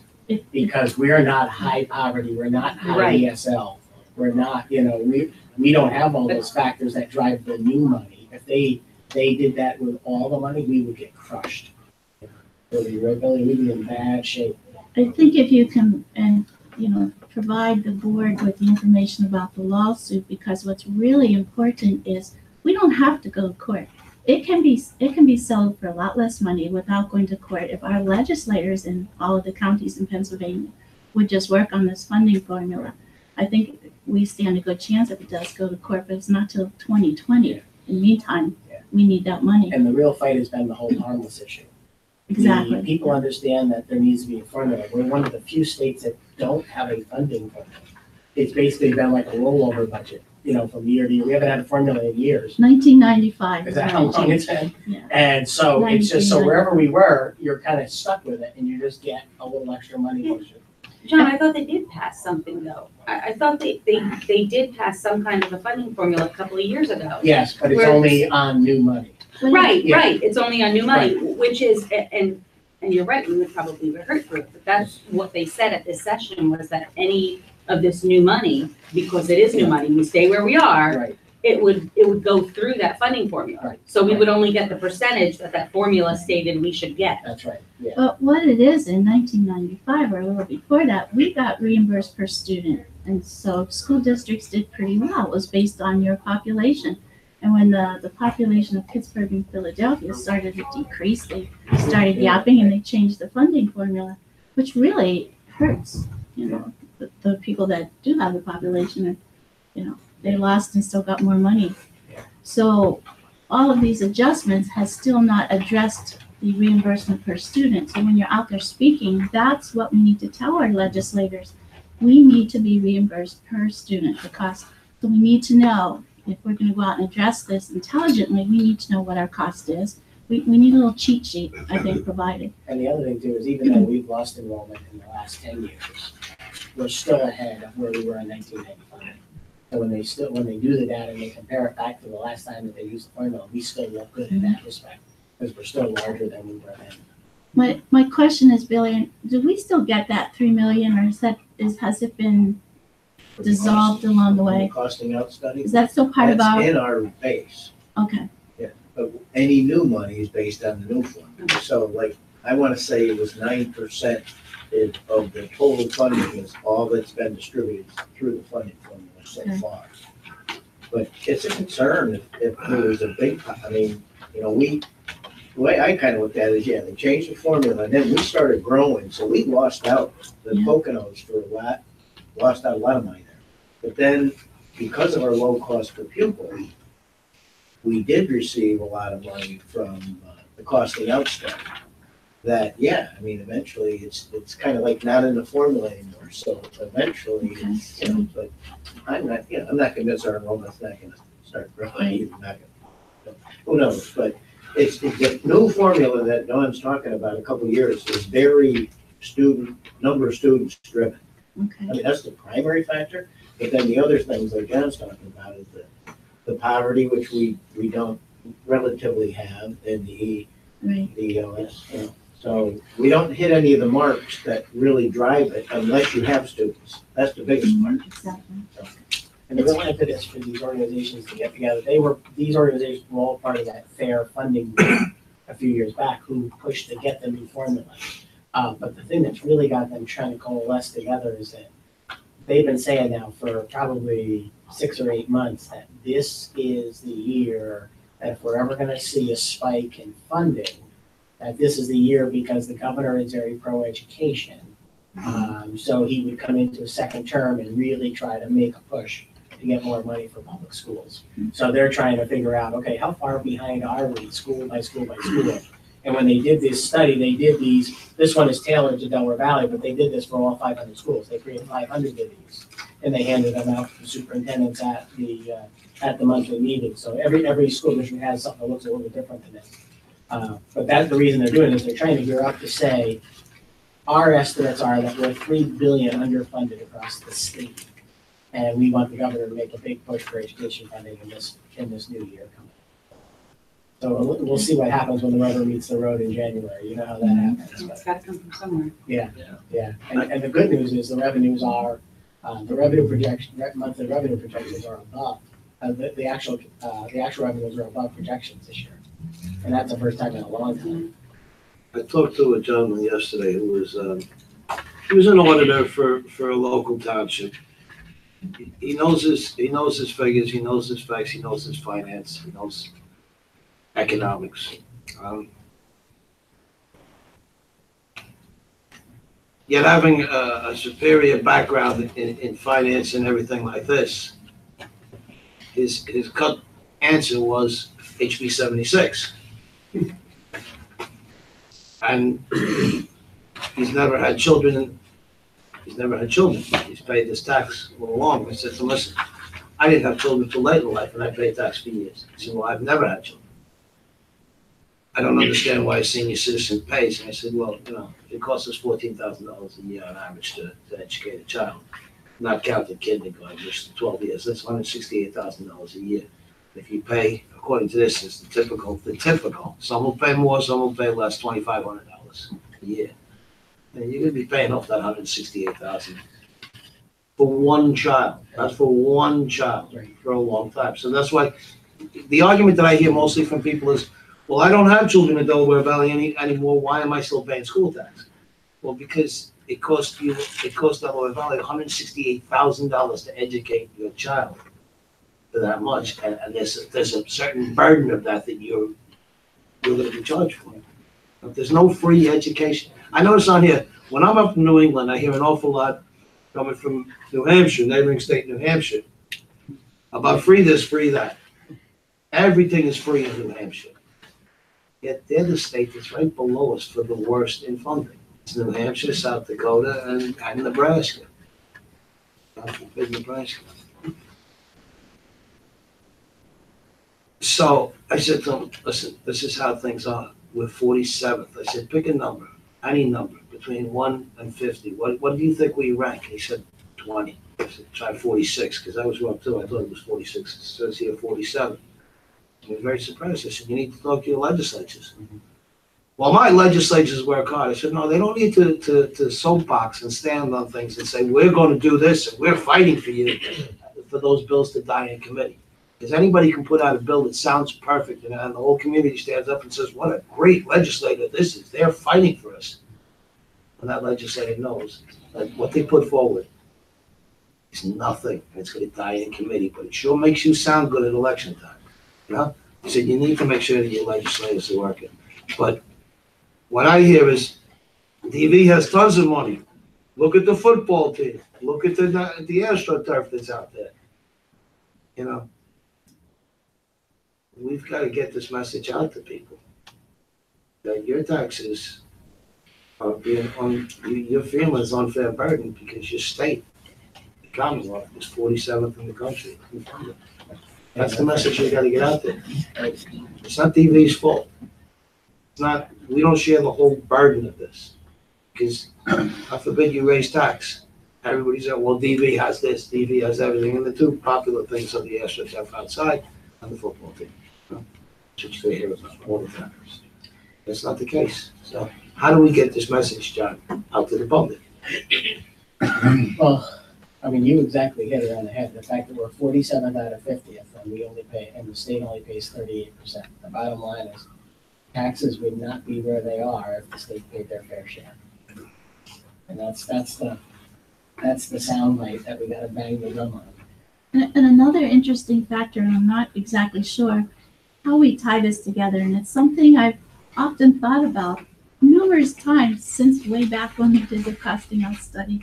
We had a committee that met afterwards. And it blew my mind that the prices, which was then the Grand Union, the prices of groceries at the Grand Union had an influence on what we received here at Delaware Valley, because we didn't have the other grocery stores that are here now. And the prices were so high. They were like the highest. Billy, you might know what. It was one of the criteria or whatever. Yeah, the prices were so high for the citizens to purchase food, which helped us. So I guess my point is getting the information out. If a survey comes along, if people, our legislators, our citizens are asked to fill things out or answer questions, we need to do that. We need to know what is out there available to us to help, perpetuate this information. That was really, it just goes to show you. Yeah. And the only other thing I wanted to just mention was, I mentioned the Go Kits. These are the bags that are in every classroom, so whenever they leave, whether it's a fire drill or any other kind of drill, the teacher takes this bag off the wall. There's one of these in every single room, and this bag goes with them. And there's all kinds of contents in here. There's rubber gloves, there's toilet paper, there's Band-Aids, there's a vest for all the employees to wear. There's a whole litany of things. Whistle, duct tape, and there's a whole list of everything that goes into a classroom bag. And there's a big list here, and I'll just leave it so you guys can look at it later. A list of everything that goes in the office bag, because there's a giant cart basically that's on wheels that goes outside with the office when there's an emergency with all kinds of other supplies. And then this is the flip chart of what to do in different emergencies. You look for the type of emergency, and then you flip to that page, and this is the cheat sheet for the teachers that they take with them. And then they also take their attendance with them. They take their attendance book with them as well, so that they can. But I'll leave this around so you guys can look at it later. We had talked about it when we were in one of the other buildings, so I didn't have one handy last time. Didn't remember if it was Shahova or EVE, but I'll leave it so you guys can take a look at it later. There's a parent-teacher conferences. I noticed those ready to go and everywhere, even the cafeteria TV has. So I was glad you talked about it because I saw them all. Yeah. So every room is equipped with one of those? Every one of these, every single classroom in the district has a bag like this. And so when they leave, they take that and then shut the door? Is that the protocol? I'm just thinking firefighter hat now, like as your search, I mean, if that's gone, the room's empty, the teacher checks the room, because I was just thinking if they don't shut the door, that could be that could be an indicator to a fire, God forbid something would happen, but for a firefighter doing a search like that, And I don't know if they're all kept in the same exact place or not, which would hurt you guys, right? Right, I would imagine. Because you would know. But yeah, they're supposed to take their bag with them, they're supposed to take their attendance roster with them, turn out the lights, close the door. Okay. That's 4 things. And we're working on something really interesting for next year that we'll show you. Once we get there, a program called Navigate, where everything can be done on the phone. It's an app. So as teachers could do attendance right on their phones. If we train them to take their phones with them outside, they can do attendance right on their phones, and we know instantly, as soon as they finish, who's accounted for and who's not accounted for. And so now we have right on the phone, the principal could be watching them, they can know exactly, there's 3 kids unaccounted for, and we can figure out, now we try to figure out where they are. So we'll probably have a demo for you, and either if it's ready in August, we'll show you, if not, we'll show you in September. And the flip chart's on that too. Yeah, the flip chart is on here as well. It's really, they figured out a way to put everything at your fingertips, so that what if you forget the paperwork? Everybody grabs their phone and it's right there, so. And that's new, I'm a little premature, but wait till you see it, it's really something. And that's it, I just have those two things. So in these emergencies, just because something came up in my job this week, but in these emergency situations, and for the adults, well, not so much a child, but the AED machines, the defibrillators, where do they bring them? Does somebody grab one or? The school nurse. Always has one? And then our trainers have them. We even have one at the shed at the new elementary school, so if it's after hours and the teams are processing, you don't have to run all the way into the building to get an AED, not in the shed out at the playing field. So we have them, we have them at every. We have 16. Is that what it is? I think that's our number.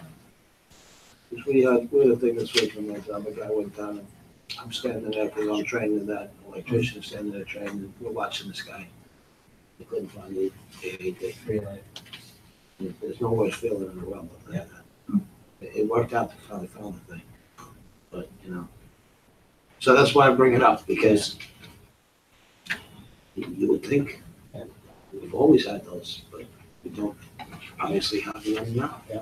So And the that's why I asked. nurses have a routine of when they have to go, and they have to check them, whether it's monthly. Once a month. They check them once a month, you have to replace the pads periodically, all that stuff, and nurses are in charge of that for all the EDs in their respective schools. So I guarantee the one that I got has an injected. It's a nice little nice to it. Yeah. No way. We just replaced the whole school of them last year, right? Because because we bought a batch when it first become very popular, and then so we had to buy a whole new replacement batch. How often do they need to be replaced? That's a great question. The pads, I believe it's a couple of years. The nurses yearly submit a report to me, their monthly checks, and then we submit it to the state. And we have guidelines that we have to follow. I want to say every 2 years for the pads, but I can find out for you. And the unit itself lasts? We replace them, Billy, I want to say, If I was gonna pick a number, I'd say 7 years. I thought eight. okay. I think 10 was the guide, Lasts a while, the outside that you could go, and we looked at them, we replaced them after 8, I believe. Okay. Do they keep a logbook of?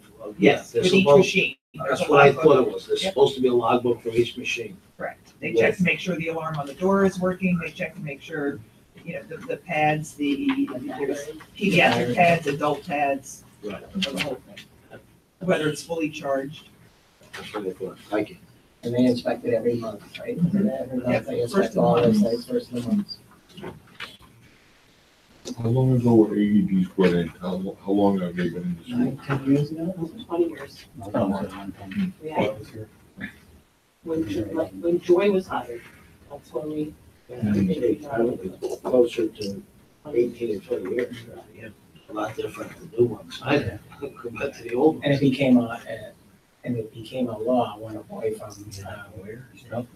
From Notre Dame, he played for Notre Dame, yeah, High School, basketball Greg played Moyer. during the game, yeah. Yeah, Gregory Moyer. played back. His, dad or grandpa, dad, I think, is the commissioner. Used to He be and on the his school wife, board forever at East Stroudsburg before he became a commissioner. yeah, they've been real advocates for it. That's it. That's it, Jim. I have a motion to accept the treasurer's report. Second. Any discussion? All those in favor say aye. Aye. Any opposed? Hearing no objection, the motion carries. I have a motion to accept the bills for payment, which include the general fund, cafeteria fund, capital reserve fund, and 2017 construction fund. So moved. Second. Any discussion? All those in favor say aye. Aye. Any opposed? Hearing no objection, the motion carries. May I have a motion to approve the personnel items, including resignations, appointments, extension of bereavement, and change of status with retirement resignations with regret? Motion. Any discussion? All those in favor say aye. Any opposed? Hearing no objection, the motion carries. We'll need an executive session for a student issue. May I have a motion to move into executive session to discuss a student issue? Motion. Second. Any discussion? All those in favor say aye, yeah. Hearing none, Are we coming back? We're not We will adjourned. be returning. We're coming back, okay.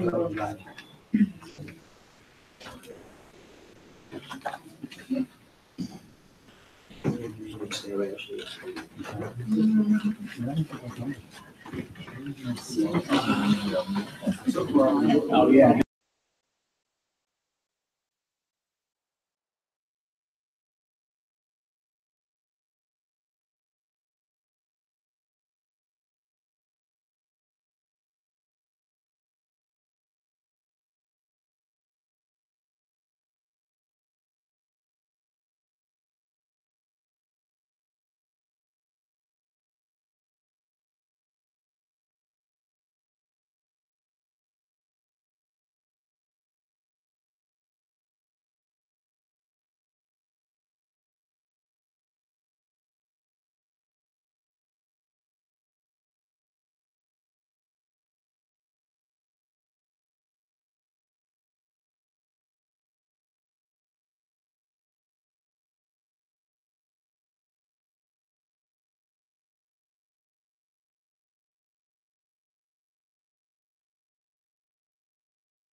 Open air arena, so it's.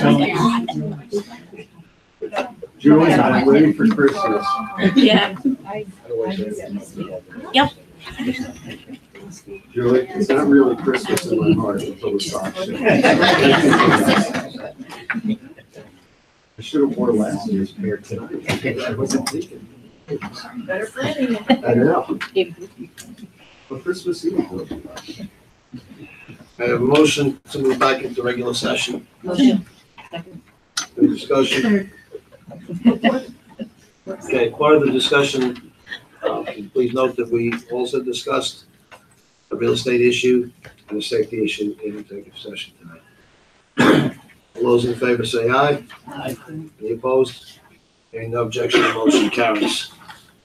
I have a motion to approve the additional volunteers in the attachment list. Motion. Second. Any discussion?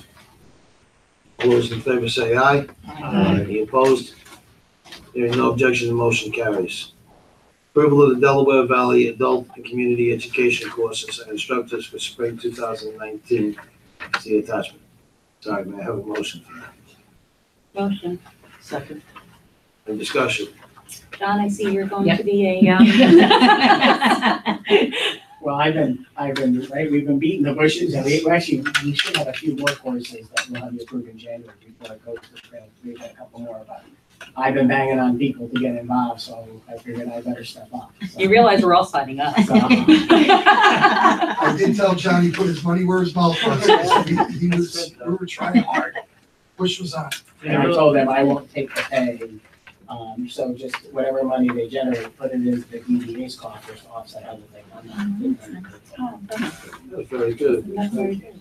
It really is nice to Thank see you, all these John. courses and all these new courses. Well, we've got some people who are really thinking about stuff for the fall now, who weren't ready to jump for spring, but are cooking and building, so hopefully it's going well. The economics and stock market. We'll have to see. is good. We're working Yeah, with yeah. new people too, like the auto guy. Yeah. This is kind of crashing right Way to leave, And John. now, is that DDH registration, is that a manual, or can they do it online now? It was manual, but starting this semester for the spring, it will be online, and you can swipe the credit card and everything. So now you don't have to stand in line on a Saturday. If you- Anybody has little kids that would do swimming, Swimming. you'd never stand in line and praying that it wasn't sold out before you got to it. Now there'll be a time where it comes That's live, perfect. and you just hop on and you register, and you swipe your credit card, and you're done. Right. It used to be mayhem. Oh, it was crazy. And the money we spent paying people, the staff, to staff. you think all the staff working like that, it's Yeah, you know, 15 people that are working. And So the I'm police wondering, what presence. is the cutoff for the young adult writers club? I don't know. Might be flexible as a I'm sure. Does it? Probably anybody who doesn't qualify for the senior warrior card. I mean, I didn't know. Giant heart, how's that? No, I'm really not sure. That's a good question. Kind of an interesting title there, and I mean, you may have some 56 qualified, people- John? What does qualify a young adult as, That's true. if you want to be a participant? May I have a motion to approve the request? Oh, sorry. All those in favor say aye. Aye. Any opposed? Hearing no objection, the motion carries. May I have a motion to approve the request for the waiver of rental fees for the following organizations, subject to approved insurance? Cub Scout Pack number 26 to use the Delaware Valley High School cafeteria on Saturday, January 26, 2019 for their Pinewood Derby at a loss of rental fees of approximately $15. Motion. Second. Any discussion? All those in favor say aye. Aye. Any opposed? Hearing no objection, the motion carries. I have a motion for the approval for Lindsay Herron to work with Amanda Holzer to complete her speech pathology internship for East Stroudsburg University on or about January 2nd, 2019 through on or about April 3rd, 2019. Motion? Second. All those in favor say aye. Aye. Any opposed? Hearing no objection, the motion carries. May I have a motion for the approval for Perry Langbein to work with Geraldine McKinney to complete his RN to BSN clinicals for Misericordia University on or about January 2nd, 2019 through on or about May 15th, 2019. So we're second. Any discussion? What position is he with us now? He's an outside person coming in like a student teacher. Okay. So you don't really see that RN to BSN too Correct. often. Yeah. Right. Yeah. All those in favor say aye. Aye. Any opposed? Hearing no objection, the motion carries. May I have a motion for the approval to extend, renew listing agreement number 16-773 with Chant Realtors from January 1st, 2019 through June 30th, 2019 for the front portion of the Biondo property located at Route 6 and 209. Motion. Is there any discussion? All those in favor say aye. Aye. Any opposed? Hearing no objection, the motion carries. We have a motion to approve the change orders for the CTE additional renovations project. And you can say there are 11 of them, if you don't want to read them all. There are 11 of them. Motion. Second. Is there any discussion? Just, Bill, where are we now with the change orders and the budget? Cumulatively, we're about 112,000 over the months we've approved them, and I believe we had 450 planned. So, Okay. Something like that. All right. so we're, more months we get in, Yeah. we'll get closer to not having it anymore, but you never know. Plus any money we don't spend, and that's more money for capital reserve, which is a plus. Yeah. So, Thank you. I like very much that they extended the emergency secretary law was separated, because that's in danger without happening. That's $625 well spent in safety. Okay, that's my point. Any other discussion? Sorry, I'm sorry. All those in favor say aye. Aye. Any opposed? Being no objection, the motion carries. May I have a motion to approve the number 2 fuel oil, diesel fuel oil, and unleaded gasoline bids for the period of July 1st, 2019 through June 30th of 2020. Please see attachment. Motion. Second. All those in, How we come out, Bill? They're in the neighborhood of, they're a little bit higher than the year we're in, but I don't want to take the risk to go and do it at a later time. Our energy people, who I kind of talked to a little bit, thought that a good time to go out was after the election. And it seemed to have calmed down a little bit, but I want to get it locked in for next year. I would say at most of all the fuels, right now, if we lock in, now understand tomorrow's price dictates it, that's the way we have to bid it. So if we award it tonight, it's based on what tomorrow I can lock in at, but as of now, I would say maybe a $12,000 increase on a $200,000 line item. Is the closest that I can come based upon the price at the end of today, but the price is tomorrow on the lot. So thanks, Bill. is there any other discussion? All those in favor say aye. Aye. Any opposed? Hearing no objection, the motion carries. May I have a motion to accept the 2017-2018 audit report by Murphy, Doherty and Company, certified public accountants. Motion. Second. Any discussion? Just a great job, Dave. You and your team as usual, Bill. Takes a lot of people. The key is just, it's great to have no findings and he indicated we have a strong financial condition. You guys can read it at your leisure. There's, page 71 is the key, the one where it states that we have an unmodified opinion, which is a huge word in their world, and it's great. And there's discussion on, the management discussion analysis kind of explains a lot of the things that happen if you wanted to look at pages 4 through 17 and kind of summarize this stuff. So if anybody has any questions, certainly call me, but you guys made the big decision in October. Every year, that's the big one. It's like, well, how did we do? What are we gonna do with it? And the rest of it, they put all the GASB stuff on it, and that's all in here. And even the CPAs are getting frustrated. His notes, he said, were 5 pages longer, I believe he said, because of all the different, the GASB stuff. So I'm very pleased, and thank you, and compliment to the staff and everybody that worked on this stuff. Thanks, that's just me. Thanks, Bill. All those in favor say aye. Aye. Any opposed? Hearing no objection, the motion carries. May I have a motion to approve the resolution pertaining to the 2019-2020 general fund budget of the Delaware Valley School District as per Act 1 of the Special Session 2006 entitled Taxpayer Relief Act. Please see attachment. Motion. Second. Is there any discussion? All those in favor say aye. Aye. Aye. Any opposed? Hearing no objection, the motion carries. Wait a minute. He's choking on something. No, that's all right. That's fine, it's fine, thanks. Okay. Jackson, fast speed here. No, I'm sorry. We can go back. No, it's fine. I'm totally okay. He's hungry, he's off his game. That's right. I'm not thinking as quickly. Just thinking about that croissant. Down here if you need it. That croissant is looking really good, but next year he's got a big sample. May I have a motion to approve the board policies as listed 1 through 11? Fez, number 239, foreign exchange students. 301, staffing needs assessment. 308, administrative employment contract. 308.1, professional employment contract. 308.2, classified employment contract. 319, outside activities. 320, freedom of speech in non-school settings. 321, political activities. 322, gifts. 325, dressing, grooming. 3906, public complaints. Motion. Second. Any discussion? All those in favor say aye. Aye. Any opposed? Hearing no objection, the motion carries.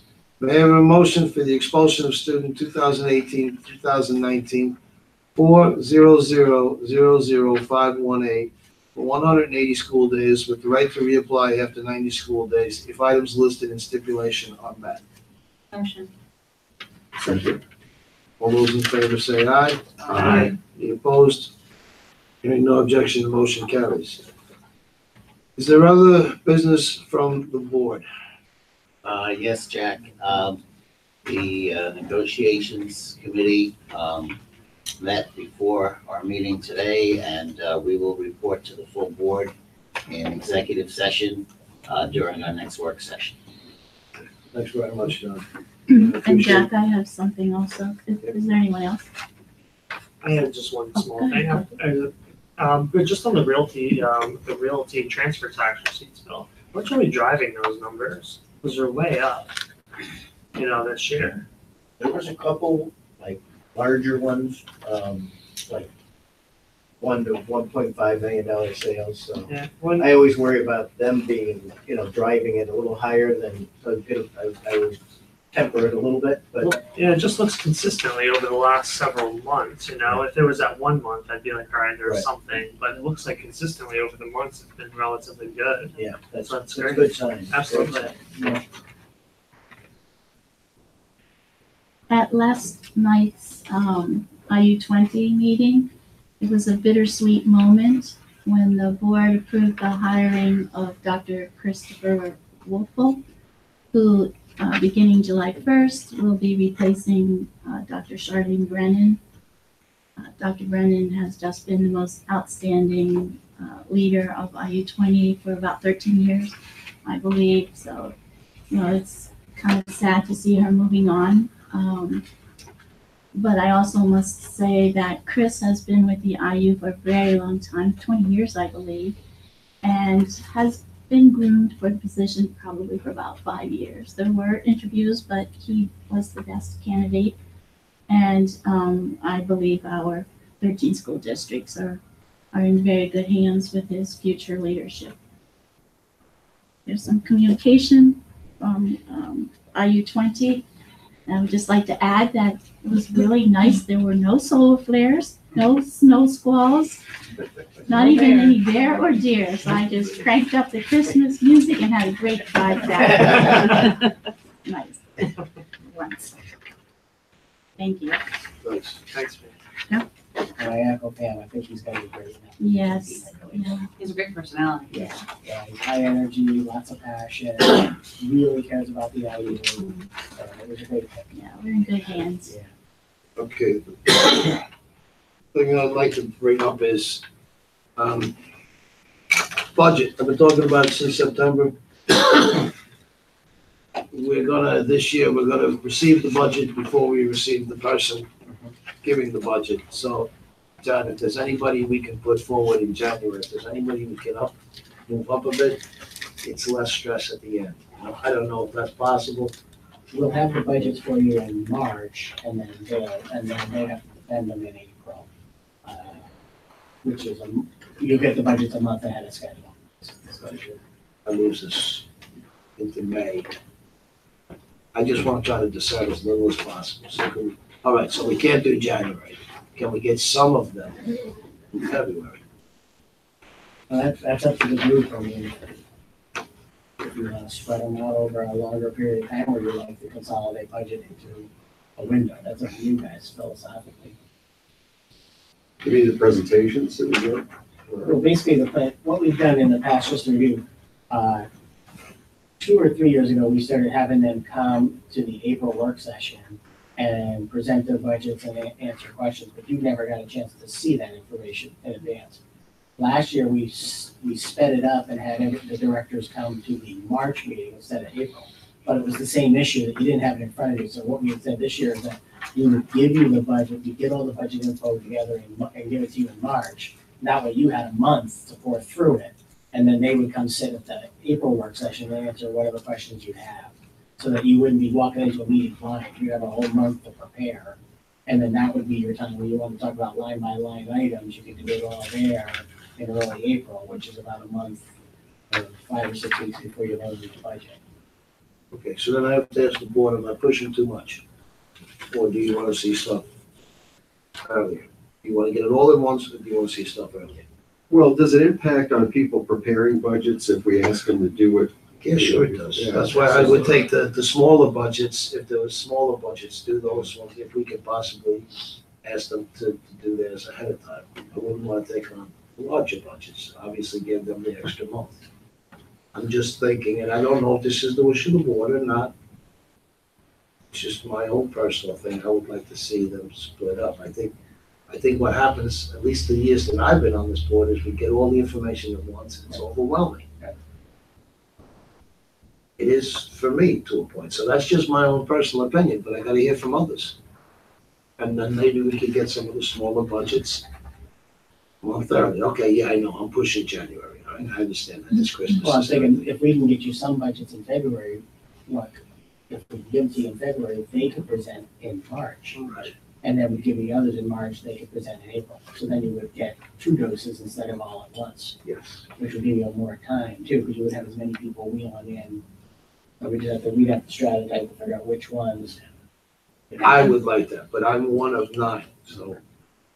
I think as a board, we have to, with some anomalies, we have to commit to then the budgets that they give us in February, to reviewing them in March and being prepared for those questions in March. We can't reach back to those budgets when we're in May. Right. Or April. I think we need to commit to, okay, this is what we're concentrating on now. Now we've completed that, now we're moving to the next. You know what I mean? Yeah, my idea is to take it piecemeal by spreading it out over the fall. Okay, yeah, I'm a little bit eccentric January. That's a bit of a push, okay, but that's just me. I shouldn't have asked for that, but I did.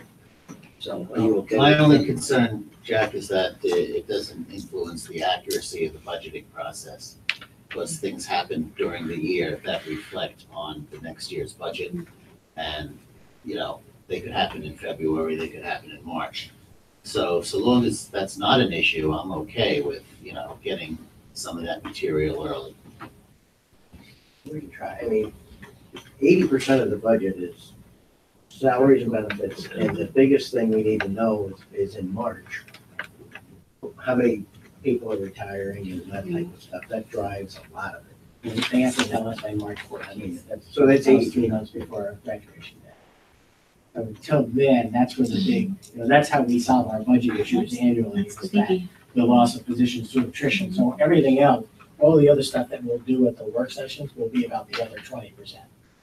Well, and I guess that's the only hard thing about, I think that's great to say that we're going to commit ourselves to being able to work on whatever those February budgets are and then be done with them. But at the same time, it is there's so many variations and fluctuations that, if we go into April and, and learn new things, well, yeah, we may need to revisit those February budgets. So the point is that maybe it's too early.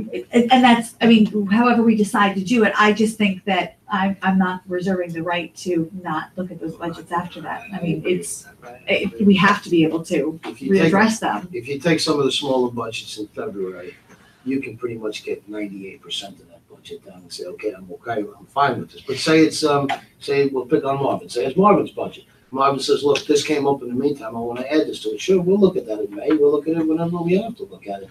But you already have 98% of Marvin's budget okay. You know what I'm saying? So we can go back, and as Jessica said, I wanna be able to go back, and as John said, because things change. So, but I'd rather have 98% of, say, Marvin's budget done in the books, that's fine. You know? Instead of taking on 100% of Marvin's budget and special education budget and security and all the other ones that we do. You really won't know if they're fine or not until we know what the total package is like. Because then that's when we decide what gets cut. You know, it's when you look at, okay, we're here, we need to get to here, how much money is that, and where's it coming from? The greatest concern was getting the budget prior to sitting down and And I thought hearing that was a from the great department head. Idea, great switch. So to get them in March gives us the month to be You get- prepared with questions. You're getting all of them in March. I'm saying, Dawn, if you can do that, that's great. I can't. I'd rather get them half and half. But I'm one vote and you're one vote. Yeah. And we're gonna go by what the majority says. So I need to hear from everybody. This board tends to. And how, are we going to have a committee? Are we going to do this after? I think the time factor is very important. We have a number of obligations, so how are we gonna address? We would do it, instead of doing, what he's, Jack is proposing, instead of doing the directors presenting the budget at one work session, we'd split the directors up over 2 work sessions. The March work session and the April work session. But that's the getting numbers as early as February. Yeah, that would be, we'd have to try to figure out who can we close their books on and figure out, put it together to be the early ones, so that you wouldn't see everybody. So you wouldn't be firing questions at everybody in April, you could do some in March, some in April. So I guess I think we need to give them, the administrators, the opportunity to decide if they can give us their budget vote in February. So That's maybe what we I'm, can right now revisit my this mind's racing. at the to work figure out, session and who decide at the can work we do, session you know? because then. That's what my mind is. And I guess, to me, it depends on who you're gonna present to me in February, it depends on if I want that information in February or March. Right. Because if I don't know which teachers are leaving and, you know, where, what we're looking at for attrition, that's gonna play a part into what I think, Right. when I want those budgets. And it does, sometimes when you're looking at it as a whole, you're looking at something differently than if you're looking at it as, yeah. Right, so I guess for me, I'd rather decide at the work session in January, and that gives you the opportunity to talk to, you know, look at the budgets, you know, with Bill and see, and talk to those administrators also and see if that's something that's feasible for them. It's funny, but ironically, I said, graduation is June 14th this year, so teachers have to let us know by March 14th. Our March work session is March 14th, so we'll be able, at least that night, we'll know who at least turned in their letters. It doesn't mean monetarily that we're ready, you know, Billy's still gotta get a slice of pizza between the 4 o'clock and 7. We might have to have pizza delivered for him. We're not doing anything on the 17th of March. Okay. I mean, is anybody opposed to, rather than spinning wheels, trying to figure out who can get you a budget to go for this year? Let's do what we talked about, which was get the information before we meet with them. So let's get the information in March, meet with them in April. It's still a change and I think better for us as board members to consider the information and see how that process goes. That's what we did last year, trying to make it better.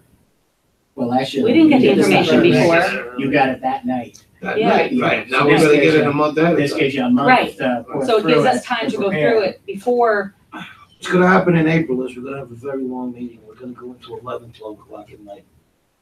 People's Agreed. brains don't function And with that. that's what we There's signed up What for. I'm trying to say, yeah, we didn't sign up to take on a abominable snowman. No, but I think, Jack, you're gonna have with the budget, regardless, and I'm only one vote, like you said, but I think if we start in February, even if we start in January, I think, and going off what Jessica said as well, when we get to April and into May, we're still gonna have those crunch sessions of revisiting things and talking about line items and how are we gonna do this? I really do. It's just two pieces of Bach music, and they tell you, go ahead, play that on the piano. Right? You're not gonna get Okay, much from me. all right. It's better I give you this in February and say, learn the first movement. I give you that in March and say, learn the second movement. That way, by April, you know the first movement, you've had your time with it. You know the second movement, you've had your time with it. In April, you can combine. But the if two I together. start working on the first one and I've got momentum and now I don't have the second one to keep going, I Okay. crash. Let's, I vote that we do in February, if you can, come to us in January and tell us what you can do. John, how do you feel about the matter? We'll just go around the room. Yeah, I would like John to tell me what's feasible in January. yeah. Right. And if some people can bring us their budgets in February, that's fine with me. We'll put our heads together and then we'll come back to you. All right, We'll see what's feasible. But if we get them early too, I don't want to sacrifice accuracy of that next year's budget either. Well, that's you always know? the thing. The earlier you ask for something, the Right. more So as long as there's Vague it a is, balance yeah, there, yeah. you know, so that's just keep that's that the in rub. mind. I hope that you'll come back to us if this isn't feasible to say, listen, it's just not gonna be accurate, it's better to wait till March and give us a Come back and be Fair. honest to us, John. You always Right. are. You just come back and tell us, this is a good idea, or say, Jack, this is a horrible idea. How'd you come up with this? I've never said that to you, have I? No. Not this week. Not this week, anyway. Dawn has tonight, ad infinitum, little Latin. I'm just trying, folks. Okay, is there any, is there anything from the public? I lost my seat here. Is there any business from the public? Meeting announcements. January 10th, 2019, work session, 7 PM, Delaware Valley Administration Offices. January 17th, 2019, the regular board meeting at 7 PM, Delaware Valley Administrative Offices. May I have a motion to adjourn the meeting? Motion. second. All those in favor say aye. Aye. Any opposed? Hearing no objection, the motion carries. The meeting is adjourned 9:27. Don't forget me. Oh, you are difficult. So I'm